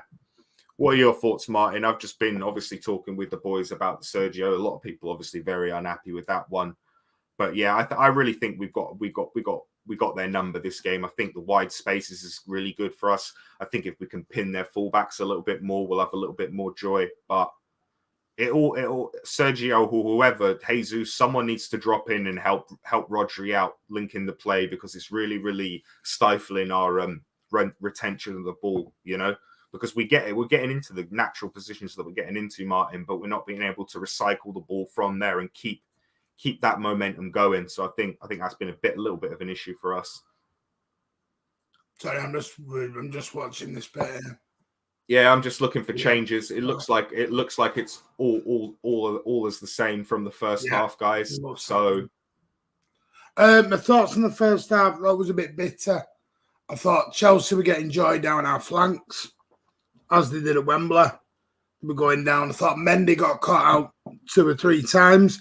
But I thought City had the first sort of 10 minutes, Chelsea had the next 20-odd minutes, and then we had the last 10 minutes. I thought it was a very... I don't think there was clear-cut chances all the way through. It was quite an even half overall. It was quite an even half overall. I'll be honest with you, I thought for 20 minutes, I thought it looked like a pre-season or a post-season game, if it looked that way. Yeah, well, I put that personally down to the Sergio not dropping in, because we saw him obviously when he last played the other game. He was playing as a proper number 10, and I assume that was the role he was asked to play last today. And I don't really think I think he's been absolutely naff all game. I'm not going to lie. I'll be honest with you. I think the fullback situation, it just shows that Walker and Zinchenko are our number one. Oh, for sure. But I think all day long. I think Mendy's been tasked with a specific job tonight, which is to isolate crosses from that left-hand side. Because if you notice, we've got Laporte and Ake, both left-footers, both can play on that third left side centre-back, and Ake can play. We've seen Laporte and Ake also play at left-back. I say what they are saying. I think they've been playing, just look, cover Mendy's arse. Mendy, stay high and wide and get balls in the box. We've got Sergio, we've got Jesus. because I was listening at half time. A lot of people disputing or debating that Sterling should have had a red. Yeah, there's a potential red, but I think it's an orange for me. It's one of those. If they give a red, it's one of those. I love this orange card. There's no such thing as an orange card. No, but an orange card represents a tackle that if you give it as a red, you'd say it's a soft red, a bit of a harsh red, you know. But it's a bit more than a yellow, you know. It's one of those. That's the way I think of an orange card. So it's not a literal thing. No, I'm saying if he got sent off, you'd be, it's a bit harsh, but one of those. But you know, I don't think it was a red card. Because there's a yellow card and a red card, and there is a gap in between. You know what I mean? And I guess that's down to interpretation from the referee. I guess, right? Andy's put. I don't think Mendy's done anything wrong. I just think they're getting in our. I completely agree, and I completely agree, Andy. I think Mendy's been tasked with a specific role, and that's why we've seen him get caught out. Is because he's been told to stay high and wide, and not left hand side, and put balls in the box. But I've given enough of my thoughts. I'll be in the chat. Anything crazy pops off, I'll jump in, and I'll leave you with Martin, as always, for his great commentary. It's a lot of English sides, so we know pronunciations are going to be 10 out of 10 tonight. So that's always a good time. So, yeah, boys, you have my thoughts, and I'll catch you at full time if nothing crazy pops off. But I'll be in the chat if anyone wants to chinwag. There you go. There's Kurt. Thank you very much, buddy. So we are 49 minutes in to this second half. Still City 1, Chelsea 0. Run through the teams with you very, very quickly. The Chelsea lineup, is as follows. It is Mendy, Azpilicueta, Christensen, Rudiger, James, Gilmore, Kante, Alonso, Pulisic, Ziyech, and Timo Werner. On the bench, they've got Kepa, Jorginho, Tammy Abraham, Zuma, Giroud, Hudson-Odoi, Havertz, Emerson, and Livramento. And Manchester City lineup with Steady Eddie in goal, Ruben Dias, Emerick Laporte, Nathan Ake, Rodri, Cancelo, Torres, Raheem Sterling, Benjamin Mendy, Gabriel Jesus, and Sergio Aguero, with Walker, Gundogan, Zinchenko, Stefan, Bernardo, Bubblegum Silva, Fernandinho. Sorry, I'm just going to break off. Mahrez, Foden, Garcia, and Anthony Taylor is your referee. Let me just put that on. Listen, he can sit there and go Martin all he wants. We don't play football in the 70s anymore, Chris. So it's not like going, all this is not a red card. Back in the 70s, no, it wasn't. We don't play football in the 70s. Football has now changed. That's my point. That's my whole point with this red card and thing. So calling someone a snowflake, they're not really a snowflake. They're just going off today's football. Things change, that's all. Laporte does very well there against Timo Werner. By the way, I've now found Timo Werner has now got him and Gabi were both born offside because the pair of them don't know what offside means. Razmetaz, goal scorer for City. Excuse me, great ball. Oh, I thought I was going to fall to Aguero. Ooh, thought that was going to be his little makeup from that poor penny. If anyone deserves a bit of slack, it's Sergio. Never a red, people are soft. It's the rules of the game, mate. It's all right saying people are soft. Said this to Chris. Doesn't matter whether you think it's soft or not. It's the rules of the game. Ziyech now, left foot, and that's right into the hands of Ederson. Doesn't matter whether we agree, don't agree, or whatever agree. We can all go back to when football was, you know, Chopper Harris and all these other people who were just chopping everyone and kicking everyone. But it's not like that anymore, guys.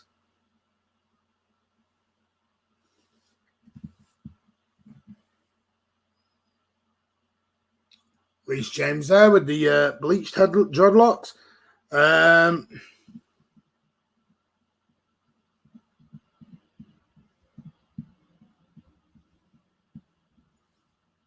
52 on the clock. Emerick Laporte, ball over the top. Go on, Kun. Great takedown from Aguero. Back to Raz. Go on, Raz. And Azpilicueta does very well there, and that's well defended. And goal kick to Chelsea. Aspilicueta and Sterling having a few choice words.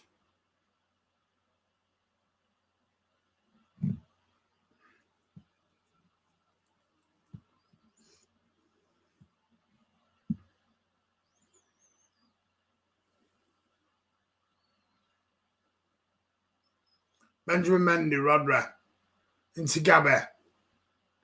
Gabby, it's the shot, deflects off Rudiger, and Chelsea come away. But there is Father Rubin to pick up this stray. That's got to be a free kick, referee. Andy Gilmore there. Just noticed Raheem hasn't had a bad season. 10 Premier Leagues. I don't judge it on stats, mate. I judge it on my eyes. Because you can score goals in patches, mate. That's my thing.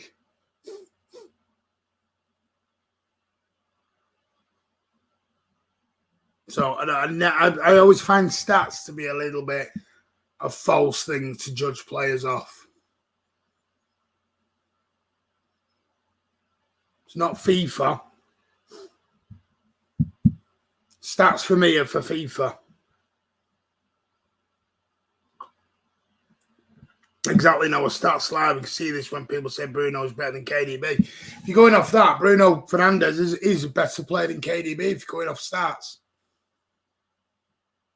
And I think it was something else. I think I worked out. It was on TalkSport earlier. I think Sterling's the fourth. That was better. Oh, I would say that was better by Sterling. And like I said, I don't hate Sterling. I think he can be world class. My issue with Sterling is the wages. That's all my issue ever has been with Sterling. And it's not his fault. It's the club. The club have put themselves in this position with his 300 grand. So like I said with stats on the Sterling thing, he scored 31 goals last season. He did. But no one's made a point of he went 7 months and didn't score a goal nearly. So yes, he scored 31 goals, but he went from September all the way to March and didn't score a goal. So explain that stat to me. You can score goals in patches. That's the thing.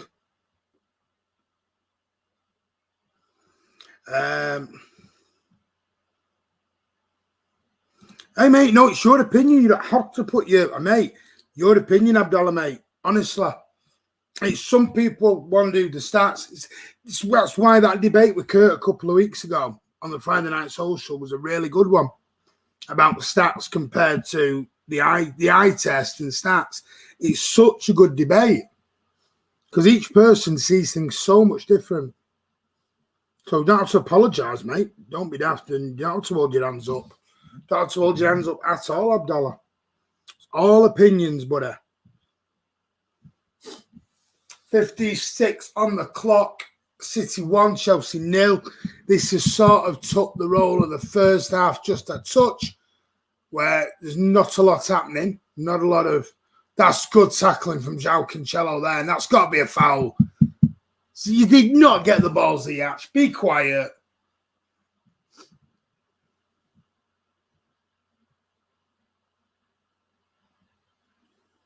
No, he's not a bad player. Never ever said he's a bad player, Ada. Mendy getting destroyed on the left. Who's Pep shouting out there? I'm trying to lip read and I can't lip read. Can't lip read. No good at that. 55 likes. Come on, let's get these likes up, guys. I think City will win the Premier League tonight. So do I. Oh, this is a great ball. Go on, Gabby. And Mendy's out. Rudiger's there. And that's going to be out for a throw-in, just unfortunately. Shauna Tyler just got blocked by Man City. Official account on Twitter saying Aguero's done under one of their tweets. Yeah, this is my thing with football. Opinions are going out the window now. As long as you weren't offensive, I suppose you're allowed to have your opinion. But the trouble is, some people get scared of saying stuff because your opinion gets sort of swatted down. And this is just in football as a whole, on Twitter and everywhere. You know, you go into all sorts of different forums and opinions don't matter now. Reece James. Why are we talking about only 5 likes needed for 100? Thank you, better. Like when people say Ronaldo is better than Messi because there's apparently. Exactly, it's all an opinion thing, Noah. Yeah, congrats to Chelsea women are in the final, which is brilliant. That's ball is out. That's out. Auntie, where's the linesman? That looked like it got out to me. Aspilicueta now, 58.5 on the clock into Pulisic. Pulisic now trying to glide past Nathan Ake. Can't do it. Back into Reece James. Reece James, great block by Nathan Ake there. City are 32 plus change away from being crowned 2021 Premier League champions. Well done there from Ferran Torres. As you can see, the ball possession has all been in the middle of the park, 48%. Cancelo makes a ding, but he gets it wrong. Alonso ball in and blocked by Father Ruben.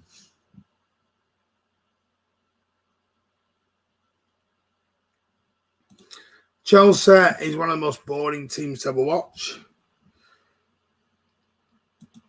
I was respectful just Aguero's done, not saying that he's not in the Premier League because I'm unfortunately, mate, that's what happens. The club don't like any sort of negativity. Guess when if City makes some, I guess Bernardo for Sergio, 65 minutes. Kurt, well, we'll keep an eye on that, mate. You've got 5 minutes to find out. Ball in. That should be steady Eddies.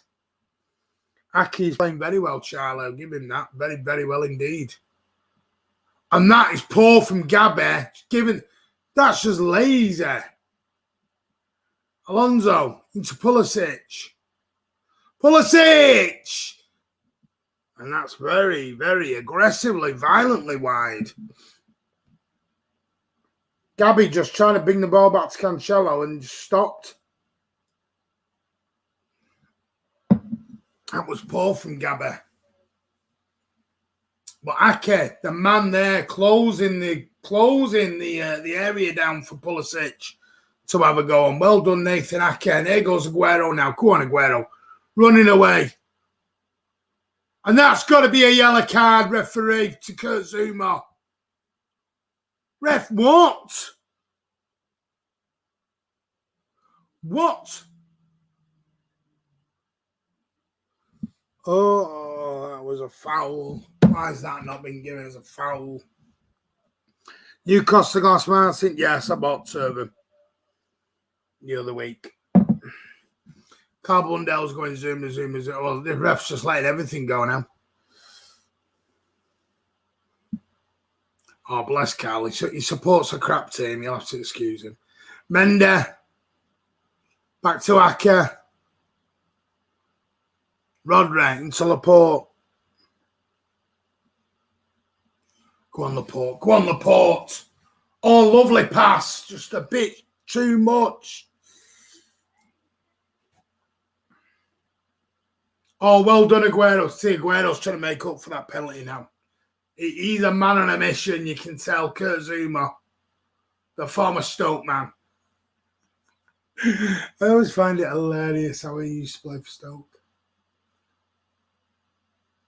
Started off at Chelsea. Did he go to Everton or Stoke? I think it was Stoke first, wasn't it? But look at, is it Choupo-Moting? How's he gone from the clubs he's been at? What did you just say? Choupo-Moting. What? What was the first one? It don't matter what the first one was. How's he come from his career, what he's done? I told you, you've got it all wrong. The question isn't how did Choupo-Moting go from Stoke to these clubs. It's why was Choupo-Moting ever at Stoke? That's the real question, guys. Think about it. What I want to say is, I've noticed Sergio's playing up top and Jesus is completely dropping in now. What do you guys think of that? I think it's not really working. We're losing a lot of the ball in transition still. The referee's letting everything go. Chelsea could be in here. Yep. Told you they were on each. Because I wanted to say, guys, coming.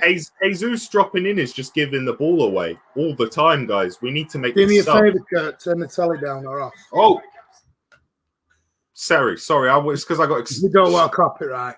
Yeah, I'm gonna get the channel taken down, mate. Sorry about that. You'll have me to blame. I've got no Twitter to hack me at as well. Superior being. Aguero looks like he's full of pudding. Oh, come on, guys. Who scored the goal for them? Was it Ziyech? Ziyech, great. As soon as I saw that, I went. It was an excellent finish. It was an excellent finish, bottom corner. Because I think Jesus dropping in, he's just lost the ball every time. He's been coming all day. That you said we dominated him in the first half. Oh, you're putting words. And now he's saying we dominated him. He's been coming. I'm only joking. Goodness sake! All from Rodri not playing to the whistle. Rodri pants again. Rodri, here we go. The Rodri heads in now. It's all right. All happened is they equalised. There's plenty of time in this game. Lots is going on. Subs to make, boys. It's disappointing to concede, but it is what it is, boys. But I really think a sub needs to make because I really don't think this Jesus coming inside's working at all. It's not helping Rodri at all. Jesus is a really good presser of the ball, but he's not exactly got the best ball retention in the world, has he? It's not exactly his skill set, is it, Martin? And when you're inside, that's really what you want as part of your skill set, right? Is to have good ball retention. So I think we need to get someone on, maybe Gundogan, maybe Bernardo, someone with a little bit more control of the ball so we can keep the ball a little bit more in their third of the pitch and not allow these turnovers. Because I think that's what's been killing us is the turnover of possession, if I'm being completely honest with you, mate. I mean, like you just said, and to put it short, we're allowing Chelsea far too much. They're in again. Yeah, well, we'll look at Rodri. He's having to be in 7 positions at once because he's not getting the cover he needs. It's quite simple. It's not hard to notice, right? I think Rodri's doing really well given the circumstances that he's been put under. Because like I said, Jesus is clearly been told. Man, couldn't give a toss if Rodri's on his own. See, that's somewhat. I mean, do you play the game, David? I don't know if you do. If I played a left back, mate, and if my midfielder was playing 1 versus 4, I'd feel absolutely bloody awful for the geezer. No, I think the thing with Rodri was he didn't play to the whistle, which is of course 10-year-old. In that particular instance, he was at fault, but being at fault, he wasn't at fault for that. Yeah, and a game doesn't take away from the fact that I think he's done a really good job. The fact that he's 1 midfielder against 4 midfielders, he's playing against 4 in there, guys. So David's saying he's played at professional level. So you played at professional level, so you should understand what Kurt is saying with the 1 midfielder against 4 people. Then, because Jesus is coming in to collect the ball, and then when Jesus is losing the ball, we're getting an absolute massive turnover in possession. He can't track 3 running lanes. He can't track 3 runners. It's not possible. It's physically not possible. We need to get someone in there to help with the midfield to get a bit of control. Because I think performance-wise, I think Ake's had a really good night in terms of performances, but no one's helping Rodri. It's a chasm. Look at the space between Rodri and the next closest player to him when he gets on the ball, guys. It's horrible to watch. But yeah, I think the changes are coming, and I'm sure Pep will make the changes, guys. Really disappointing to concede the goal, but you can't say it wasn't coming given on the display in the second half, because I think we've not been particularly great in the second half. We're losing the ball far too much, which is not a characteristic of a Manchester City team under Pep. It's just not. Tell me, Martin, what can he do? Well, that's what you do is you bring on somebody else to help him out now. Well, the idea was Jesus was supposed to drop in and give him support, but Jesus is losing the ball in turnover too much. Because the thing is, when you'll know, David, if you played, obviously when you've got possession. I want to know who's played for if he's played at a professional level. If you're going from your midfield third to your attacking third, you've got runners going in that direction. So when you lose turnover of the ball, your defensive shape's completely compromised. You know, well, people are saying Gundogan and Foden. Yeah, subs are coming. It doesn't take a genius in there.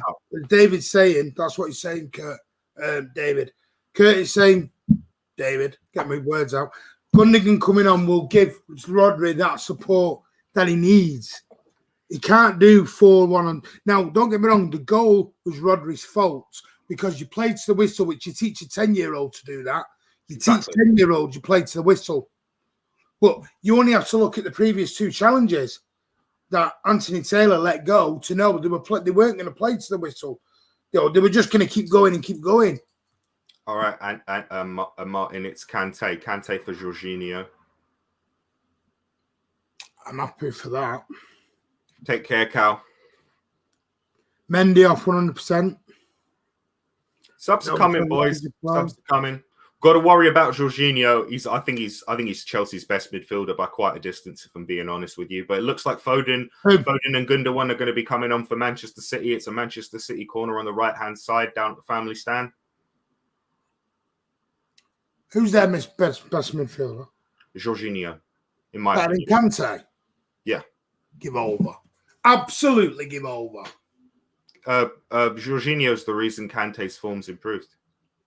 Kante, one of the best all-time CDMs in world football. I think Kante's been mischaracterized by everyone in football because they don't understand football very well. I understand football perfectly well. Kante's not a defensive midfielder. He's a double pivot midfielder. His best system is when he plays alongside someone. When he plays for France, he has Pogba alongside him. When he played for Chelsea, he had Drinkwater beside him. When he was first at Chelsea and doing really well, he had someone else beside him. I can't even remember the geezer's name. Now he's got Jorginho next to him. What Kante is best at is being a ball-winning midfielder, not a defensive midfielder. They're actually two different roles. Kurt's head's gone. You're all just whatever, man. I'm wrong, David. We all don't know how to play football. No, I'm just telling you, Kante's he doesn't play as a single DM. He's always played next to someone. Tell me I'm wrong. Go look at the lineups for the last 4 years. Oh, tell me I'm wrong. Anyway, Sterling, go on, get off him. Well, they're at each other now. Go on, Raz. We got this though, boys. I'm confident. Subs are coming on. Changes will be made, and City's going to bring this one home. I think seriously, I think Cancelo's done better this half. Oh, there's definitely been some improvements from our defensive shape, I think. But substitution, first one, 21, coming off. So Torres off, Foden on. That's the right one. So I think Torres hasn't had a great game today. I'm not going to lie. Not really got into the game. And the second substitution is: are we seeing a defender coming off, or are we seeing a forward coming off? Torres doesn't look happy. I'm sure he isn't. Is it Aguero? And it's Aguero, like I thought. Like I said, I thought it would have been Bernardo, but it looks like it's Gundogan who's getting the nod. So really happy with changes coming in. Corner for City, front post as always. Gundogan on the edge of the box. I'm happy with that. Substitutions coming off. We'll have a lot more ball retention, a little bit more press with Foden. Does that mean Foden's going over to the left and Sterling's going over to the right-hand side? Looks like Foden's playing on the right-hand side. Sterling's on the left. Foden's in the middle. See when they spread out more. Foden now. Foden back into Rodri. We'll see a big change now, Gundogan. Father Ruben. Boys. We're going to see a big change in our ball retention. See, I'm with Andy on this one. I've got to be honest. I'm totally with Andy on this one. Till they had that ball up, I didn't realize Torres was playing. I've got to be honest. I think with Torres, one thing I have noticed, and this is where we give him credit, let him off a bit because he's a young kid. He blows hot and cold. One game he'll come and have a blinder, and then other games.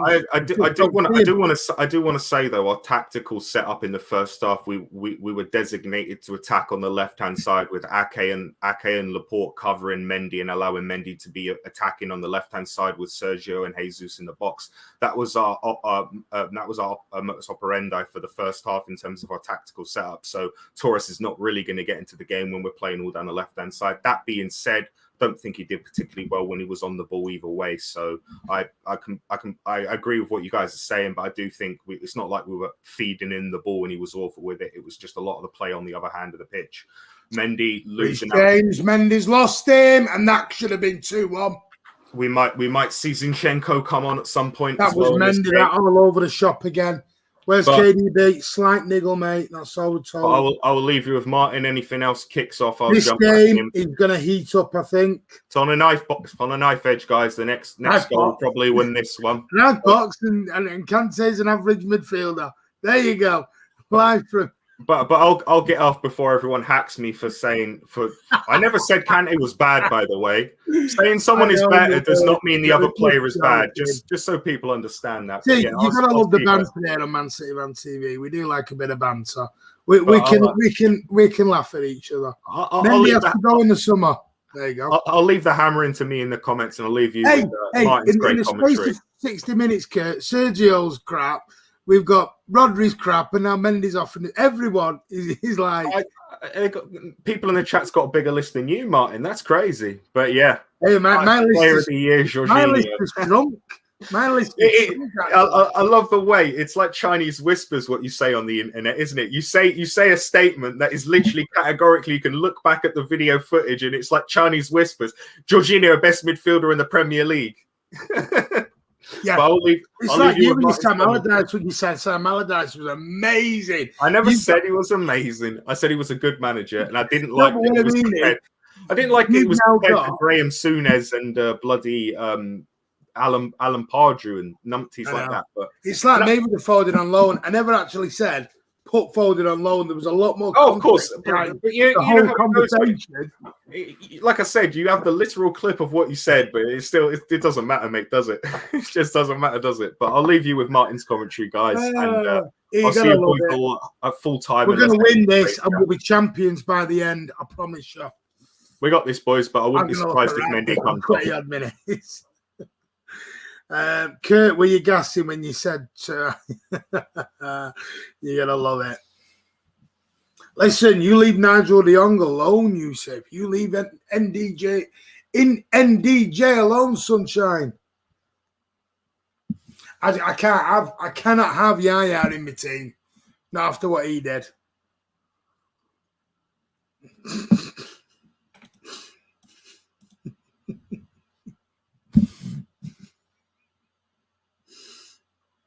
Yeah, just get rid of them all. Let's get rid of them all. We're a crap team.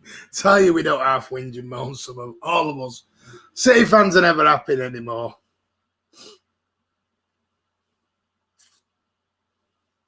You'll never, ever please City fans anymore. Excuse me. Currently, we need 2 points to win the title if it stays like this. So we're right back to what we need. That is going to be giving us a foul. 75 gone, 15 plus change left for Man City to turn this around. Unless United draw tomorrow away at Villa. Now remember, United have got 4 games in 6 days or whatever stupid it is. So Hudson Odoi is coming on and Ziyech is going off. And what a sweet strike from Ziyech. What a sweet, sweet strike from Ziyech that was.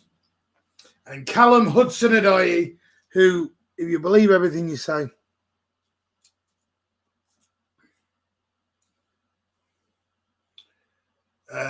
is going to be on his way out in Chelsea in the summer. What's his Mendy doing there? He gets drawn to his man like a moth to a flame and then gets caught out of position. I don't understand Mendy there. He goes to the man. And that's... we're in danger of getting caught out on the break here. We're not careful. That's 2 balls Reece James has stuck in, and twice Timo Werner's missed them both. Great show, mate. Come on, City. Grooves are here, so I can ask for a shout from my hubby, aunt and father-in-law Jimmy watching the game together. There you go. Aunt and father-in-law Jimmy, hope you're having a great time and enjoying the game. Hudson-Odoi now in. Aki and Rudiger on the floor. Rodri just gets rid. It falls to Sterling. Sterling's going to have a little bit of hold-up play now. Breaks out to Benjamin Mendy. Timo Werner's coming back. Benjamin Mendy with a nice ball over the top. Go on to Gabby. Go on, Gabby. Go on, Gabby. Go on, Gabby. Go on, Gabby. Oh, it's just wide. Gabby, no goal. Gabby, no goal. Gabino goal. Oh, lovely feat from the Gabster. Can't wait for 2023. Why is that when Mendy's contract's going out, mate? Right, with 77 and a half on the clock. City 1, Chelsea 1.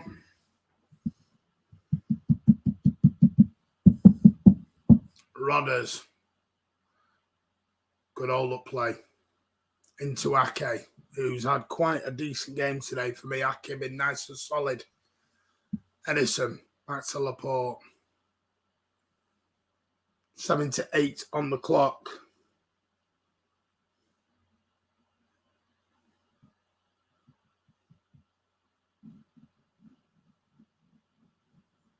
Can you imagine how much how much better we would be if we could counter without Mahrez?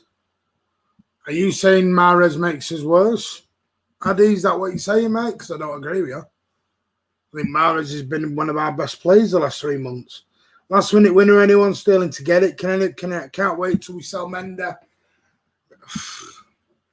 Let's calm down, guys. Timo Werner had to be offside there, but it's not been given. And Timo Werner's in, and he scored, and that's got to be offside.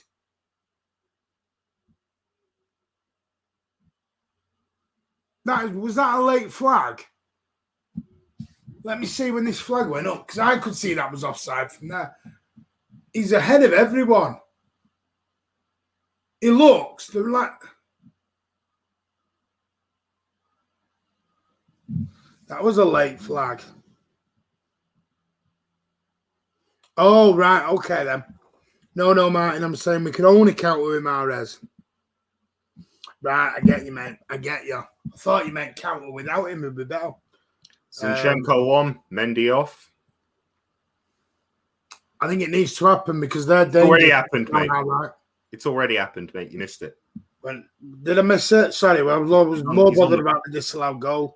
Yeah, he's on the pitch. Quite obvious. I think any guy with half a brain could tell that Mendy was coming off and Zinchenko was coming off. Boys, don't worry. The Lord and Savior is here. The mini Kevin De Bruyne, the Ukrainian superstar. They were coming down. The man with it all. Alexander Zinchenko. They were coming down our right. Fast. Oh yeah, Mendy's been absolutely awful in the second half. I defended him in the second half for his role, but they've been breaking. Timo Werner's offside. He was born it. To Reece James in. That's 2-1. Offside again, mate. They need to wake up damn quick. They don't need to wake up. The offside has worked perfectly all game, man. Stop worrying so much. Yeah. You can't rely. You can't rely on a whole game of 3 disallowed goals. They've been clearly offside every goal. Every goal's been clearly off. They're not close. That's close. That's not close. Look at the line. Not close as when they're doing the armpit stuff. Before VAR, Kurt, let me speak. Before VAR, that's a goal. No, before VAR, the refs would actually flag when they see the offside the first time. They flag that. They're told to wait. They're told to wait for the play to end, mate, before they give the flag. Kurt, They've had 3 offside goals, and you said, "Oh well, the offside trap's working." Clearly, yes, it is working. They've been all clearly offside goals. I'm not having that. It's stressful. I'm not having that. That's a good thing. But it's a good thing that our offside trap's working. I think it's absolutely a good thing. It's not a good thing that we're giving away chances. We're in here. We're in here. That's a penalty, ref. Great tackle by Zuma. It's not. I'll call for it. I don't give a shit. That was a world-class tackle. What are you talking about, mate? That was a fantastic covering tackle by Zuma. Made the ground perfectly. What a world-class, great tackle. Wow. What a tackle. It was a good tackle. That was a brilliant tackle. Hey, listen. I love the shout though. If I was in the stadium, I'd be calling for a pen. You shout for it in the stadium. So you shout it here, don't you? I can't. But in the stadium, you get not as clear view in it. I get you what you're saying, Kurt, in terms of great thing. But when I know what you're saying. And my team is giving away those chances. I'm sorry, I'm having a word. I understand what you're saying. Us giving away the chances and having these turnovers is not good. But what I'm saying is our defensive line has been excellent in this game, is what I am saying. You know what I mean? Like losing the ball in the midfield transition for them to be able to put the runner in behind is different. Falling behind. That's different. But our defensive line's been excellent, I think. I think Ake's played really well. I think Laporte and Diaz have led really well. It's a foul. See, I'm a Catholic casual. That's my issue, Kurt. We're riding our luck. I want to make this clear. I don't disagree that we're riding our luck, guys. What I am saying is our defensive line has been brilliant. What I'm talking about is the shape of the line, them keeping in the shape all the time. Because the thing is, if one guy drops off, that's how you leave guys on side. I'm just praising the defensive line here. I'm not praising our control of the midfield and us giving chances and allowing them to put balls in behind. That's not good. That's not what I'm praising. What I'm praising is the shape of the line and us being solid in that all game. Every chance they've had has been offside, apart from their goal, which came from a shot from outside the box with a brilliant finish by Ziyech. Ball over the top to Jesus right here, coming to the left-hand side with Zinchenko. Ball in for Gundogan. Back with Jesus on the left-hand side. Inside to Rodri. Plays it wide. This is much more like City. Wasteful from Cancelo. Should be putting the ball in the box. Doing that. Anyway, with 7 minutes and change. Well, 6 minutes and change. Listen. There's never going to be any. It's now down to these boys on the pitch. Listen, I've always said this, and it's all opinions. Chelsea are not a bad team. I don't think they're a bad side. And no, I don't mean you saying they are bad. I'm just saying they're not a bad team. They're in the top 4 for a reason. So this was never going to be an easy game. You know, I still think it will come back to the team selection at the end for me. Oh, it always does when we don't win, though, doesn't it? No, I know that, Kurt, but this is the second time we've pumped an half undercut team out against this lot. I still think the team that was put out was good enough to beat this lot. Game's not over. We got 5 minutes in change. We got boys on the pitch that can do the job. Let's get it done. Come on, City. Gotta love giving away. I gotta love. I'll tell you the match stats. Oh, it's coming, boys. We're building here. A lot better since the changes.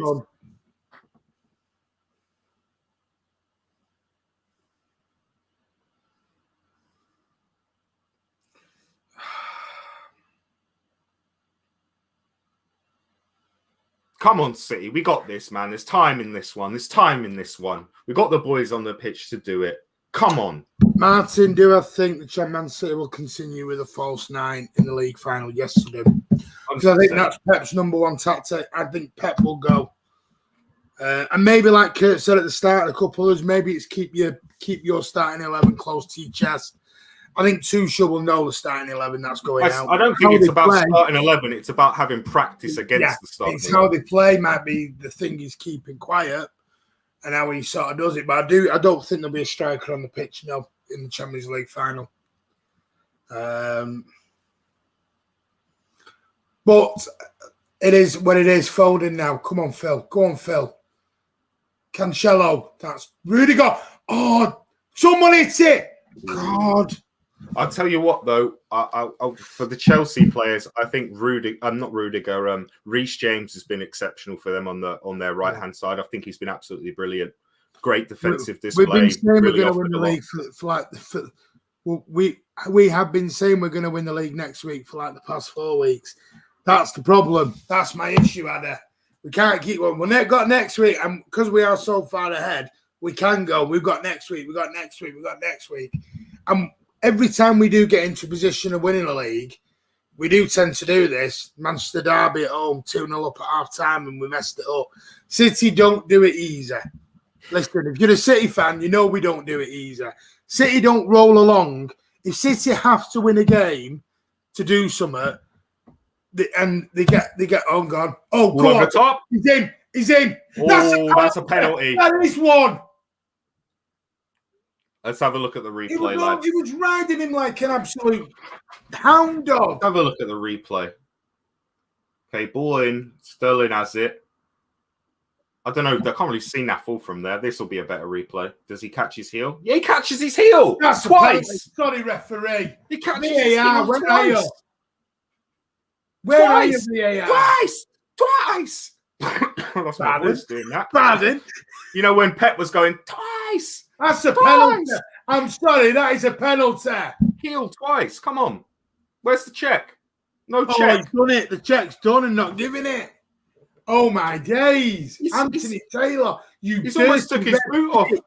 It's, you know, when you're trying to take your mate's boot off at school, your mate's shoe off at school, and you stamp on their heel and it comes off as they're walking. Hang on.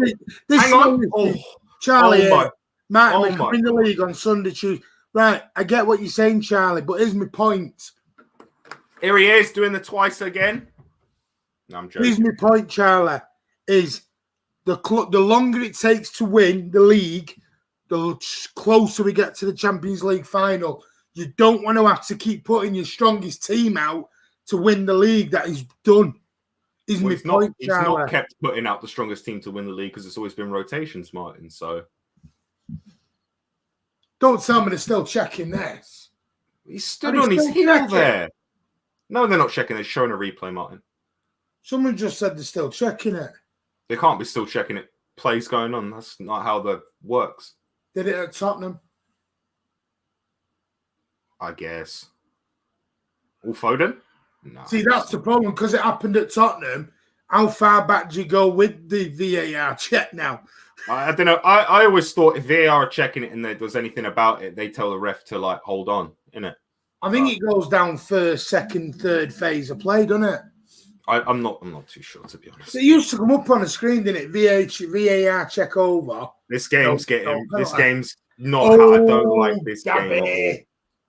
I'm not liking the look of this. This could go either way at the way this is going. The way this is looking, someone's going to get caught on the break here.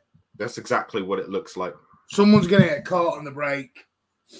Because all it is now is ball oofed over the top behind your runners, and away you go. So it's whoever's got the quickest runners and the toughest defence to stand up against it at the minute. Well,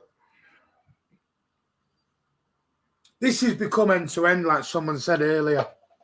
It is. This is going to be like, if this is the Champions League final, no thanks. I'm not pulling up with this for 90 minutes. Hey, and I may even get a ticket yet if you move it to wherever they're going. So Kurt might be doing your watch log. I might be at the ground, hopefully. I don't like the look of this at all, guys. Don't foul him. I think Ake's been really good, though. I will say. I think we're at one each. And I think United. I think we're gonna have to rely on United again. Every time we rely on someone else. Why can't we? We're not relying on anyone else, mate. There's time in this one. Relax. Every time we won the league, nearly, it's through somebody else doing it. What, when we won by 100 points? Well, not by 100 points, with 100 points. Yeah, but that was because United got beat by West Brom. Oh, I see what you're saying. What? So it is. What I'm saying is, the fans are in there anyway, man. It's not like there's any fans in there anyway. My point is, I'm making is. Don't lose this, though, boys. Come on.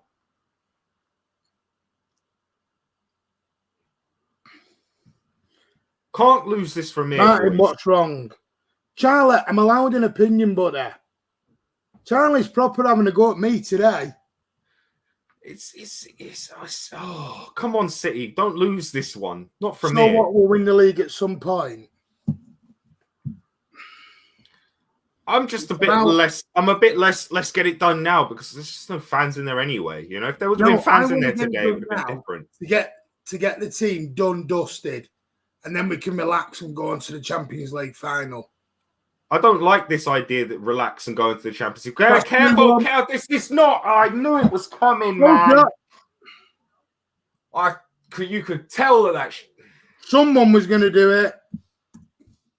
Don't believe this. Well, Anyone want to get Alan on after the game?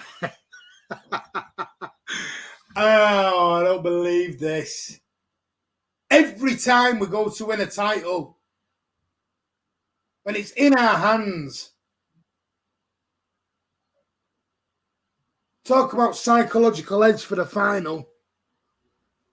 Yeah, hold your lips, Aguero. Hold them, mate. Whoa. Tell it was coming though. You could see why I was for the last 2 minutes saying we can't lose it from here, boys. We can't lose it from here. It's just flipping nonsense, innit? It had become an end-to-end game. It had become an end-to-end game. The ball in, Timo Werner, ball across, and is it Hudson-Odoi or Alonso? But it deflects up over the top. Don't particularly rate Ake's track of Hudson-Odoi's run, if I'm being completely honest with you there, guys. Done it to ourselves, man. Done it to ourselves. It was only a matter of time it was coming. We deserve to win today. Not sure on that one, Jack Lee, for me. I think a draw would have been a fair result. Only one thing to blame, and that's all the changes. Here we go. Last week is all that's going to be said now. I'm not going to get too angry. We're going to win this league, boys. Maybe not today. I know, just for me, this is the psychological thing for the final. I don't understand what the. That's two games. I don't understand where you're coming from with that, mate. It's not that I disagree with you. I just don't get what. I don't think wrapping the league up early makes the Champions League any easier. I don't think it affects. No. What I'm saying is sometimes it can. And that's full time. It can become a psychological thing for players, in terms of, you have. Let me just get explained. You look, the last 2 times we played them, they've beaten us, obviously by goal. But I have said it, but it's the team that's going to play them in the Champions final isn't the team that lost to them 2 times, man. So that's why I don't. That's why I don't understand it. The problem is what's bugging me a little bit. We're picking and choosing how we're doing it. We put ourselves in a position to do that. No, I don't. See, I don't. But what we've now done is, because let's not pretend. You know, people now say Man United won't win all their games next week, and fair play, they may not. But even if they do, next week is another week gone.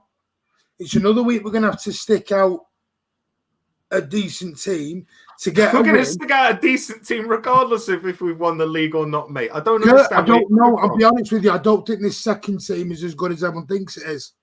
What? No, that's not what I'm saying, mate. You're saying it's another game where we have to. All these games, like the Leeds game where we didn't win, the other game where we didn't win, this game where we didn't win. They're all name me the ridiculous. 11. They're all. I can't name you the 11s off the top of my head. Generally, this one. They're all heavily. You're not understanding, Martin. You're not understanding what I'm saying to you. What I'm saying to you is, the point you keep making is, we're going to have to keep putting out sides if we don't get it wrapped up. We're going to have to keep putting out an 11 regardless. We still have to play these games. But like, this 11 is not going to play in the Champions League final. I agree with you. That's not the point of contention. So what I'm saying is, we're now going to have to stick out another next week. He might have to think, you know what, I'm going to stop messing around with this and stick me full 11 out. Yeah? What's wrong with that? Week. So how does that negatively affect us? To me, I'd have got this game won. No, I completely understand, like, wanting to get the league over and done with as quickly as possible. But, like, on the basis of the reality of the situation is we have to play these games anyway. I personally think going in, having 3 weeks of the leagues done and all you're doing is focusing on the Champions League can be detrimental. And I also think losing. No, I'm not happy we lost. Losing's rubbish, isn't it? Like, you know what I mean? I don't want to lose. I know you understand that, but the thing that I have now realised, this B team, whatever you want to call it, backup team, is not good enough at the moment. It's not as good as some people think it is.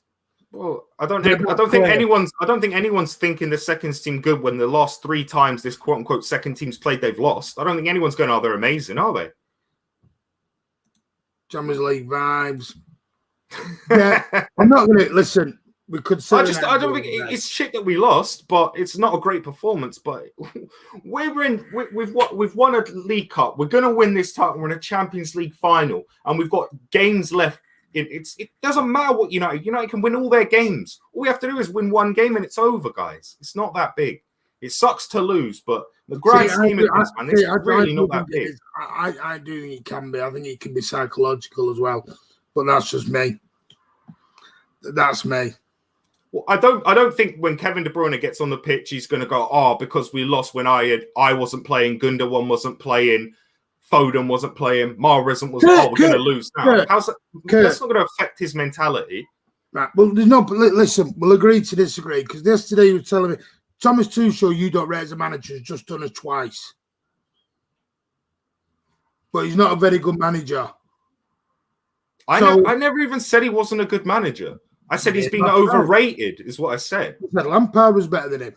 I never said Lampard was better than him. I said Chelsea fans were crying their eyes out about Frank Lampard getting sacked, but then they completely forget about Lampard when they start losing, when they go back to playing a defensive formation, which they were angry about Conte for playing in the first place. That was my argument with Tuchel. It's not that he's a bad manager. If you're a bad manager, you don't manage Dortmund, Chelsea, and PSG, do you? I just think he's overrated. That was my only thing. I just think how he got the job at PSG was beyond you.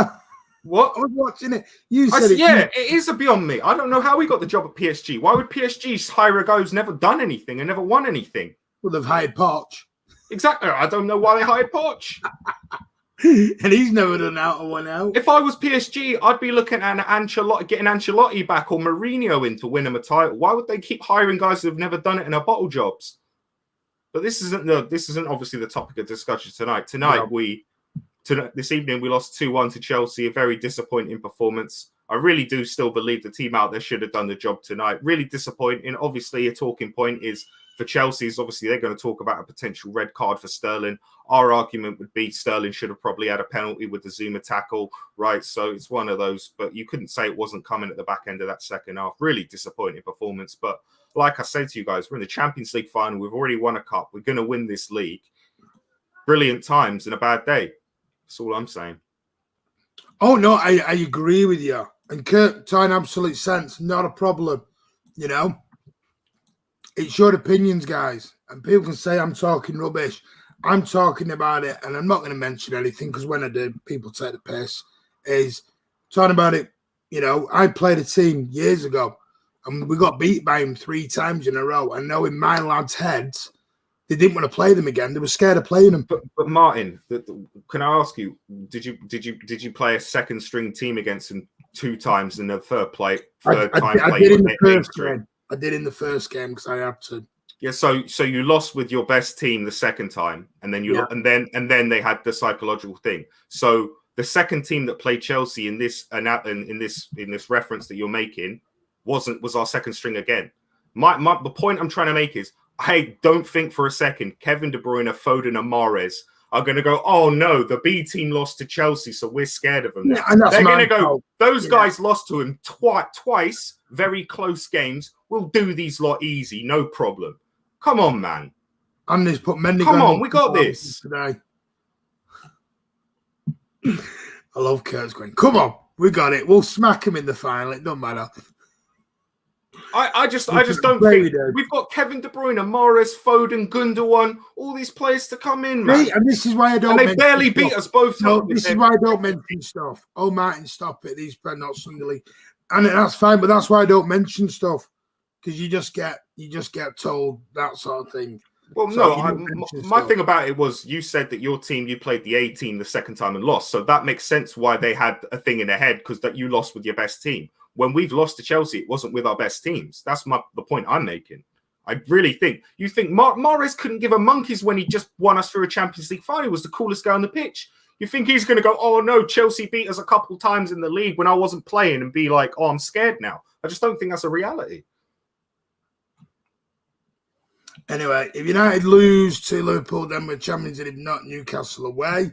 Well, you know, if United lose or draw. It doesn't matter what United do. We have to win one more game and that's it. It's not like United have got games in hand and they win their games in hand and they go above us, guys. It's just really not. The team all rested, playing bottom half next 2 games. Stop panicking. Don't mention it. I mention it because I've been in the situation. That's all I'm saying. Psychological loss. That's all I'm saying. Anyway, right, Kurt, what do you think of the game overall then? Seeing as you got into it. Let's go. It's going to start a bit. What do you think?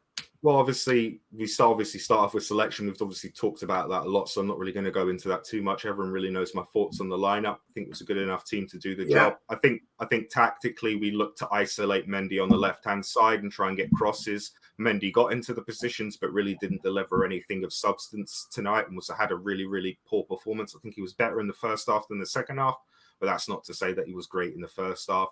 I think it was like you say in the first half was we had the better of it in the first sort of 10 minutes. They had the middle part of the first half and we had the back end of the first half.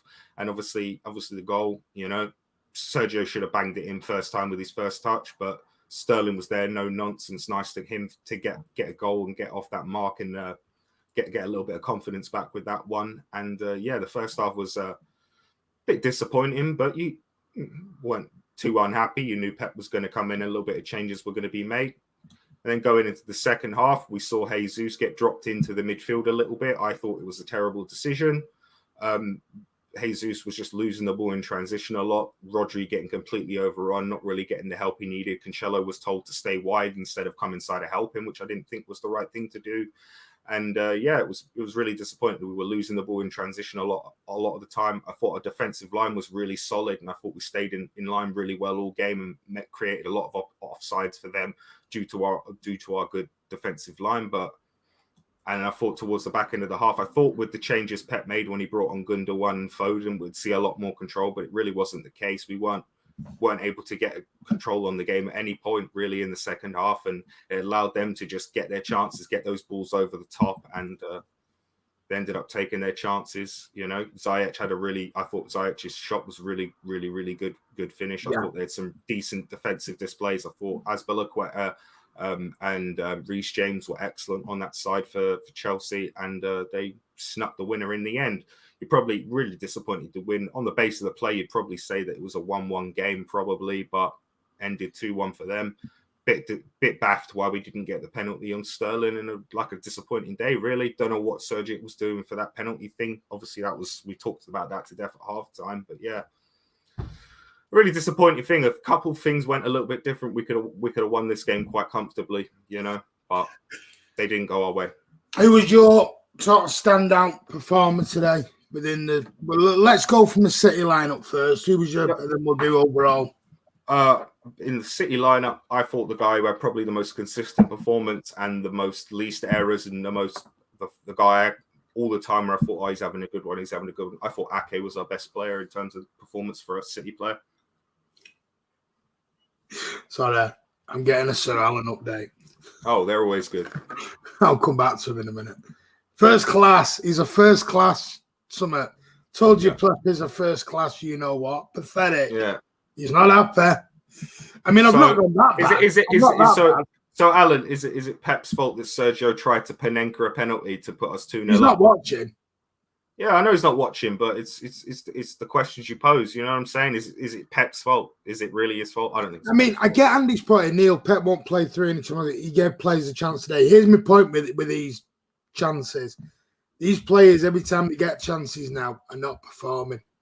Yeah, but that's my issue. No one's disagreeing with you with that point. All anyone's saying to you, Martin, I think me, Chris, and Andy are all sort of coming from the same thing: is we've put ourselves in a position where even if we lose this game, it's completely still in our hands. We need 3 points out of our last 3 games to win the league, and we've got what? Newcastle. Who have we got? We've got Newcastle next.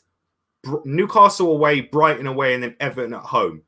If we can't win Brighton one of those 3 games, don't rule out the Brighton game there in form. I'm not saying we're going to chuck the league away. I'm not that daft. I just think, mate, to be in this comfortable position, there's not many teams. The only other teams who get this comfortable position going into a Champions League final are leagues like Italy and Germany. So, you know what I mean. When Tottenham were in the Champions League final, they weren't even in the top 4. You know what I mean? We're in an excellent position. And it's a crappy night, mate. I know. No, it's opinions, but I'm with Jeff Worms like Redknapp saying it's giving Chelsea advantage beating them twice. I know it's the B team, and I know it'll be a different team going out, but I just think it does give them a little bit of a psychological edge. But from the Chelsea's perspective, it might give them a bit of a boost going into the Champions League final. I don't disagree with you there. But what I will say is, mate, our boys are chilling at home. Kevin De Bruyne is playing with his kids. Probably wasn't even watching the game, having a nice day off. You know what I mean? Like, all their players were on the pitch pretty much, having to play. You know what I mean? And next week they got to do it a couple times. And the week after that, next week they got a cup final. Then they got a few games in the Champions League with a tighter schedule than we do. See, that's the thing, man. You know what I mean? Yeah, I mean, I'm going to be for me, I think our best player on the pitch, Nathan Ake, I thought he did very well. Yeah, that's what I said. Yeah, I agree with you. Yeah, and I think he's done very, very well. He was very, very composed. Covered Mendy's arse all night long. Mendy's done. I thought he'd had a little bit of a reprieve after Crystal Palace. I thought we'd got him back. But today, the reality is Pep set up a system to help Mendy shine with allowing Ake and Laporte to cover him so he could be really high up, giving him Aguero and Jesus to put balls in for, and he was given and put into positions in the first half to make a real impact, and he didn't. So you can't be anything but criticism of I do want to say because Pep literally set us up. Yes, I know it's a penalty. I don't know why it's not a penalty all day long. But Pep set up the team in the first half to help Mendy to shine, and Pep gave him everything he could possibly do, all of the variables to help Mendy succeed, and Mendy didn't do it. So it's a real. Yeah, we don't need to say it. We all know Mendy's going. We already know that, mate. We already know that. Like I said, and that's why I do think they will buy a left back in the summer. Who that will be, I don't know. Because I don't think we're getting a left back, but that's different for a different time, isn't it? Well, no, it is. Listen, we're not going to bottle a title. That's fine. We're not going to bottle a title. And I don't think it's so much Pep's fault on the team. I just think, for me, when I've realised is, I think maybe this is what I'm a little bit angry about is, not angry. I'm not going to say angry because I'm not angry. I'm not like, oh my God, I'm going to chuck myself out my window tonight. What I mean is, bloody hell, I think I've now realised some of these players ain't good enough, and some of them need to be moved on in the summer. I don't think it's that. I think what a lot of people maybe I'm just thinking like I'm with Andy, but a lot of people need to chill out. Like, hey, everyone's entitled to their opinion, but I think we're in such a great position. You can't do anything but smile. You know what I mean? But I think what you'll find with a good team, with the point you're saying about like the players aren't good enough. What Pep does when he doesn't put Gundogan in, he doesn't put KDB in, he's asking these players, can you step up? Have you got the minerals to carry us when we haven't got these boys? Because it's all well and good having a good performance when Kevin De Bruyne is banging you in pinpoint balls to your feet constantly. You know what I mean? It's different when you have to drag the game by the scruff of the neck. And I think it's a bit of a Pep's asking these questions because at the end of the day, I think it was the right thing to do to not play full strength tonight. That was my personal opinion because I think even if you don't win the game, it's still fine. I think there's more upside. I think there's more upsides from playing the rotation than there is downsides. Like I said, I see a lot of people having a moan about Pep and that, but like I said, imagine if we played full strength tonight and Kevin De Bruyne had got an injury and was done for the rest of the season. Well, you lot would be going ballistic. I know, but then you could throw it out next week, like Jeff just said. No, but I don't think out next week. Kevin De Bruyne is going to be chilling until the Champions League final, only playing enough to keep him ticking, mate. We've put ourselves in this position. Guys, where we can lose to Chelsea with a couple games left to go and still only need 3 points. Yeah. Still haven't named the players. What players? I think he's talking to someone in the chat. He's talking to someone else in the chat. Oh, sorry. Martin, name the players who aren't good enough. That's what he's saying. Who aren't good enough? My honest opinion, don't think Mendy's good enough. Don't think Cancelo is as good as everyone is claiming to be. I think Cancelo had a very good 2 months. I agree with Andy. I don't think he's a defender at all. I'm not saying sell him. I think he needs improving. Laporte and Diaz, we know how good they are all day long. So I've said it all day long. I like Gabby. but I don't think he's first team material. Sergio has been the greatest Premier League striker ever, but his time's come, unfortunately, and I will cry the day he goes. But this is my thing with Aguero. It's just a shame he's going out the way he sort of is, and you don't ever want that. You want him to go out. I want him to go out banging in the winning goal in Istanbul and lifting the, old big ears, as people call it, himself, take a great big piss in it and walk off. I'd love him to do that, but I'm got doubt. Torres, I'm not going to judge yet because I think Torres is a young lad and needs a very, very good. I think he needs another year to get right. You've seen how long it's took Mahrez to get. I think he isn't just coming into a new country as well. I think this Pep system is absolutely hard to get your head round. I don't think you just walk into a Pep team and understand the system straight away. Rodri, I think, is good enough, but my issue with Rodri is too inconsistent, and right now he needs that support behind him a little bit. And I've supported Rodri a lot, but like you said today, having a 4-on-1 against him is pointless because he hasn't got the speed and the tempo to get anywhere near. It's not even about speed and tempo. No one can play against. No one midfielder can play against 4. And the game just people get overrun when it's 2v3. Yeah. So that's where it is. But Mendy, I would drive him to wherever the frig he wants him to go. I'd drive Mendy to the nearest airport. I don't mind. And I'll pay his bloody flight fare wherever he wants to go. I'm sorry. He could have been a tremendous left back. Unfortunately, though, I think injuries have killed his career, unfortunately. And it's sad. I think it's sad. But his knees are gone. And you can't help that. You can't help that his knees have gone. I just don't. I know a lot of people, like, it's just generally how it goes when you lose a game of football and people are unhappy, but I just don't get it. We've been immense this season for the most majority of the season. Sorry, I've got to laugh at this because this is spot on, right? We're 10 points clear, 10 points clear, and we're bitching and moaning. I'm not. I'm trying to calm everyone down and make people see the perspective of the situation. We barely lost to Chelsea twice with a ridiculously heavy rotated side that haven't played a lot in a system that we don't play. How we nearly beat Chelsea with a system when have we played with the proper wing backs with 3 centre backs with 1 midfielder and 4 up top? When have we ever played with that type of system? We've never played with that. And we almost did Chelsea with their pretty much the best team minus 2 players. Andy will laugh at this. Well, he might. Ronnie will get it. A little bit. He'll get it. A lot of us will get this who are proper old school fans.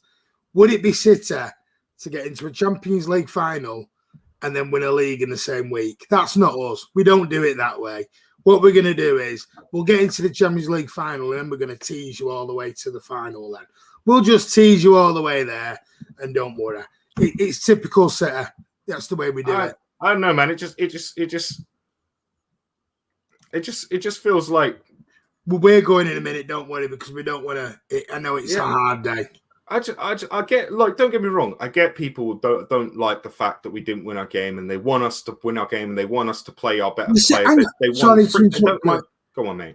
There was only 2 or 3 missing out of the Chelsea team today. City had 9 changes. I said Chelsea didn't have. This is the point I'm trying to make. Both games with Chelsea, we barely lost against them with a completely different system that we don't normally play. Like, for example, if we played our second string side today and we played with our standard 4-3-3 with a false 9 formation, you know what I mean? And we lost today, you could go, maybe they figured us out. Or we barely lost to them. We should have had a penalty. Sergio should have banged the other penalty. We should have been out of sight in this game, guys. It wasn't like we got smacked off the pitch. That's what I'm getting a little bit frustrated with. It feels like people are acting like we were so bad today. We weren't great, but we weren't that bad. We created enough to win the game, and we should have had another penalty, and Sergio should have banged his penalty away. Martin Chomazee will be down to the ref from VAR as the toss of the coin. Anyway, listen, I mean, that's it. I don't think we're going to drag this on because people are upset, people are angry, people are disappointed. Yeah, people got right to be disappointed for sure. People got a right to be disappointed. I'm just I'm a perspective kind of guy, and maybe it's just because obviously I supported the club from when we were rubbish, right? Like, I just always think, mate, most of the time, 15, 20 years ago, 05, 06, what were all us City fans doing on the 8th of May? Nothing was going on for us. You know what I mean? we're all on our holidays already. You know what I mean? Just worrying if we were getting our 40-point mark. Now, mate, we're 3 points away from winning another trophy, and we're in a Champions League final. It's blessed times, man. It's rubbish to lose, but it's blessed times. I've got to say, guys, we are 18 away from 100 likes. Jeff Walmsley's taking you to task here, Kurt. Kurt, it's on rubbish. If we had won today, then all the best players could have been rested. Sterling goes down too easy. That's why he doesn't get a penalty. Well, I would just say to you, mate. Wagio Mwangi. Sorry if I've said. If I've just butchered your name, welcome to the channel. That's what Martin does. He's no good at pronunciations. I will bring Kurt back in a minute to respond to Jeff. We weren't in control. Chelsea was smacking us around. Go on then, Kurt. I just want to say to Jeff, like, I always think of, like, it's easy to say, yeah, if we put our best team out and we won today, you know what I mean, blah, blah, blah, like Jeff was saying. But the reality is, imagine if Kevin played today, Gundogan played today, and one of our key players got an injury and they were done. No one would be happy. I'd be fuming. So what do you do next week, then? What do I do next week? What do you mean do next week? We're playing Newcastle, man. We're playing Newcastle. Who've just slapped Leicester. Any 11 players we play should be a team one place above. See, now that's cocky and disrespectful. That's not cocky and disrespectful. They've just smacked Leicester 4-2 at home. We're like over 40 points above them, mate. Oh my God! What do you mean? Oh my God! Is anyone in here think we're not going to beat Newcastle? No, we're not saying that. But that's what I'm saying. No, let me explain. I'm saying you just said what happens if he'd have played De Bruyne today and got injured. Are you telling me he's not going to play De Bruyne next week? De Bruyne might play next week. Right. So again, Kurt, then, wouldn't it have been better to play De Bruyne today, take the chance of injured, than get another week out? My thing about playing him, week and he gets injured next week. My thing about him playing against, we're not playing Newcastle in a Champions League final. From a cynical side, a Chelsea player could do one of our players to get him out for the rest of the season. Kurt, Newcastle slapped Leicester last night 4-2. I watched the game, mate. Right? You know why they slapped him? Do you want me to tell you why they slapped him? Because Evans got injured in the warm-up and they were setting up for a three-man defence and they had to play a diamond, mate. It does sound slightly disrespectful what you're saying. What do you mean? What am I saying? They played a diamond and got battered in midfield. I don't understand. You know, in the Premier League, you could be 50, 60, 70 points ahead of them and you can still get beat. I'm not saying Newcastle can't beat us. What I'm saying is no one's expecting us to go to Newcastle and lose, is what I'm saying. I'm not saying we should. There's no world in any universe where we don't beat Newcastle. And what I'm saying about the thing is, you saying Leicester slapping them up. I watched the game. I watched the pre-warm-up. If you've set up all week to play a side with a specific system and one of your key centre-backs get injured and you have to play a diamond in midfield with Albrighton in it, it's a very different situation. You know, you coach football. Getting someone injured in your warm-up is not an easy thing to get over. It's different if you know they're injured 3 days before. Don't bring up me coaching football anymore. It's not allowed. You know what I mean? But like I said, I can be wrong. That's fine. But I just think mate, we're in a Champions League final. Guys, it's opinions. Away. It is opinions. Me and Kurt do this. We can on the phone, mate. Yeah. Me and Kurt talk off the channel, and we do this. But guys, it's opinions. That's why we love what we do. We're not. Me and Kurt aren't going to say F you when this ends and start having a big roll. Me and Chris do all the time. That's because he's a bit of a nutter. But. And Andy and Alan do all the time, but this is what happens. Listen, we're allowed opinions. That's all we're saying. But anyway, I'm going to say, have we won the league today? No. On we march. Listen, we might win the league tomorrow, and we might not even have to kick a ball. If Aston Villa do us a favour, if Aston Villa draw against United tomorrow, it's game over anyway. United have to win. On we march. And we just sit back, chill, and relax. And that's the League One. And you know what? We might be able to not actually put Kevin De Bruyne on the pitch full stop for the next 3 weeks. Listen, that could be the best thing. Get off, Martin, you're a melon. Do you see what I mean? This is what I get. I get a ginger peach giving me a load of steak, calling me a melon. All I can say is there's the only, as I say, I speak facts, and the only facts I'm going to say in this situation is we've got 6 days off, right? 6 days off, rest day, get back in the training ground, get up to it, business time, get this job wrapped up, get this league done, and we march on, boys. Rubbish night, didn't like losing to Chelsea. Kurt, go play on PS4, mate. PS4. I don't have a PS4, mate. I don't have an Xbox or nothing like that, mate.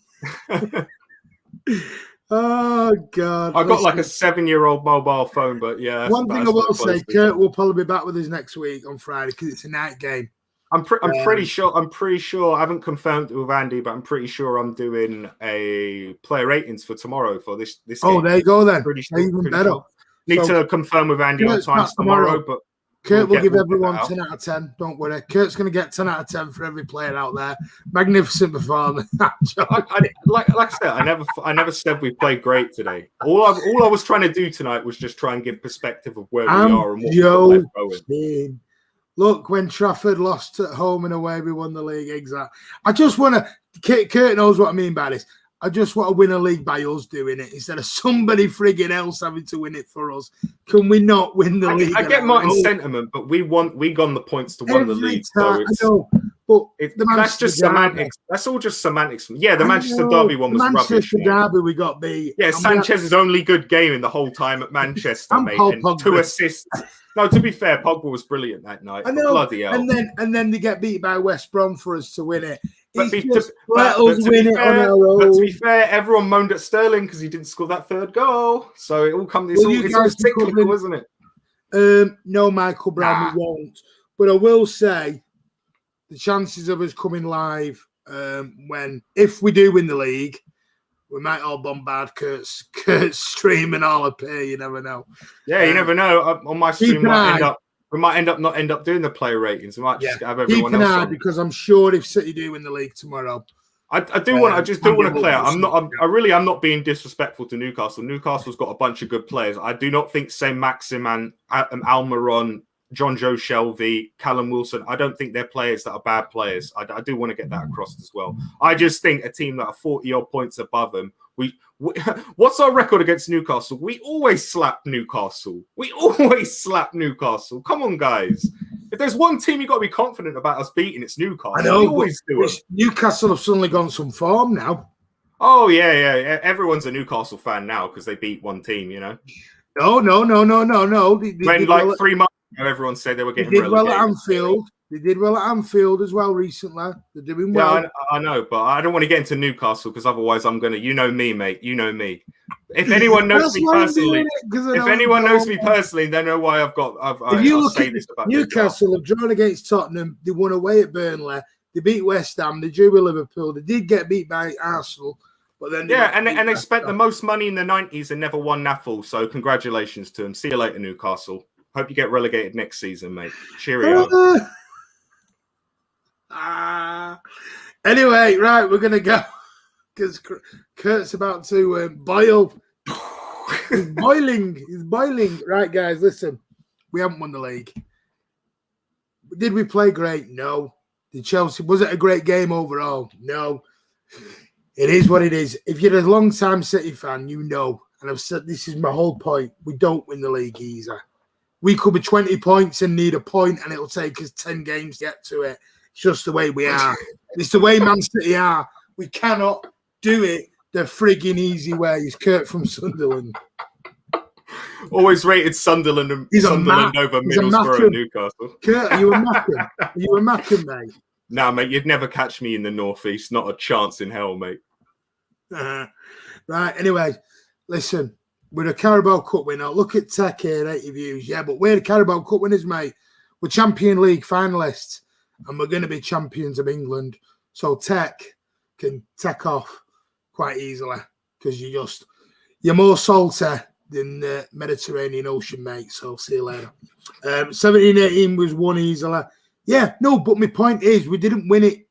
Martin's saying he wants to win it when City win a game of football is what Martin's sentiment is. Every time the day we've become champions is not through our own thing.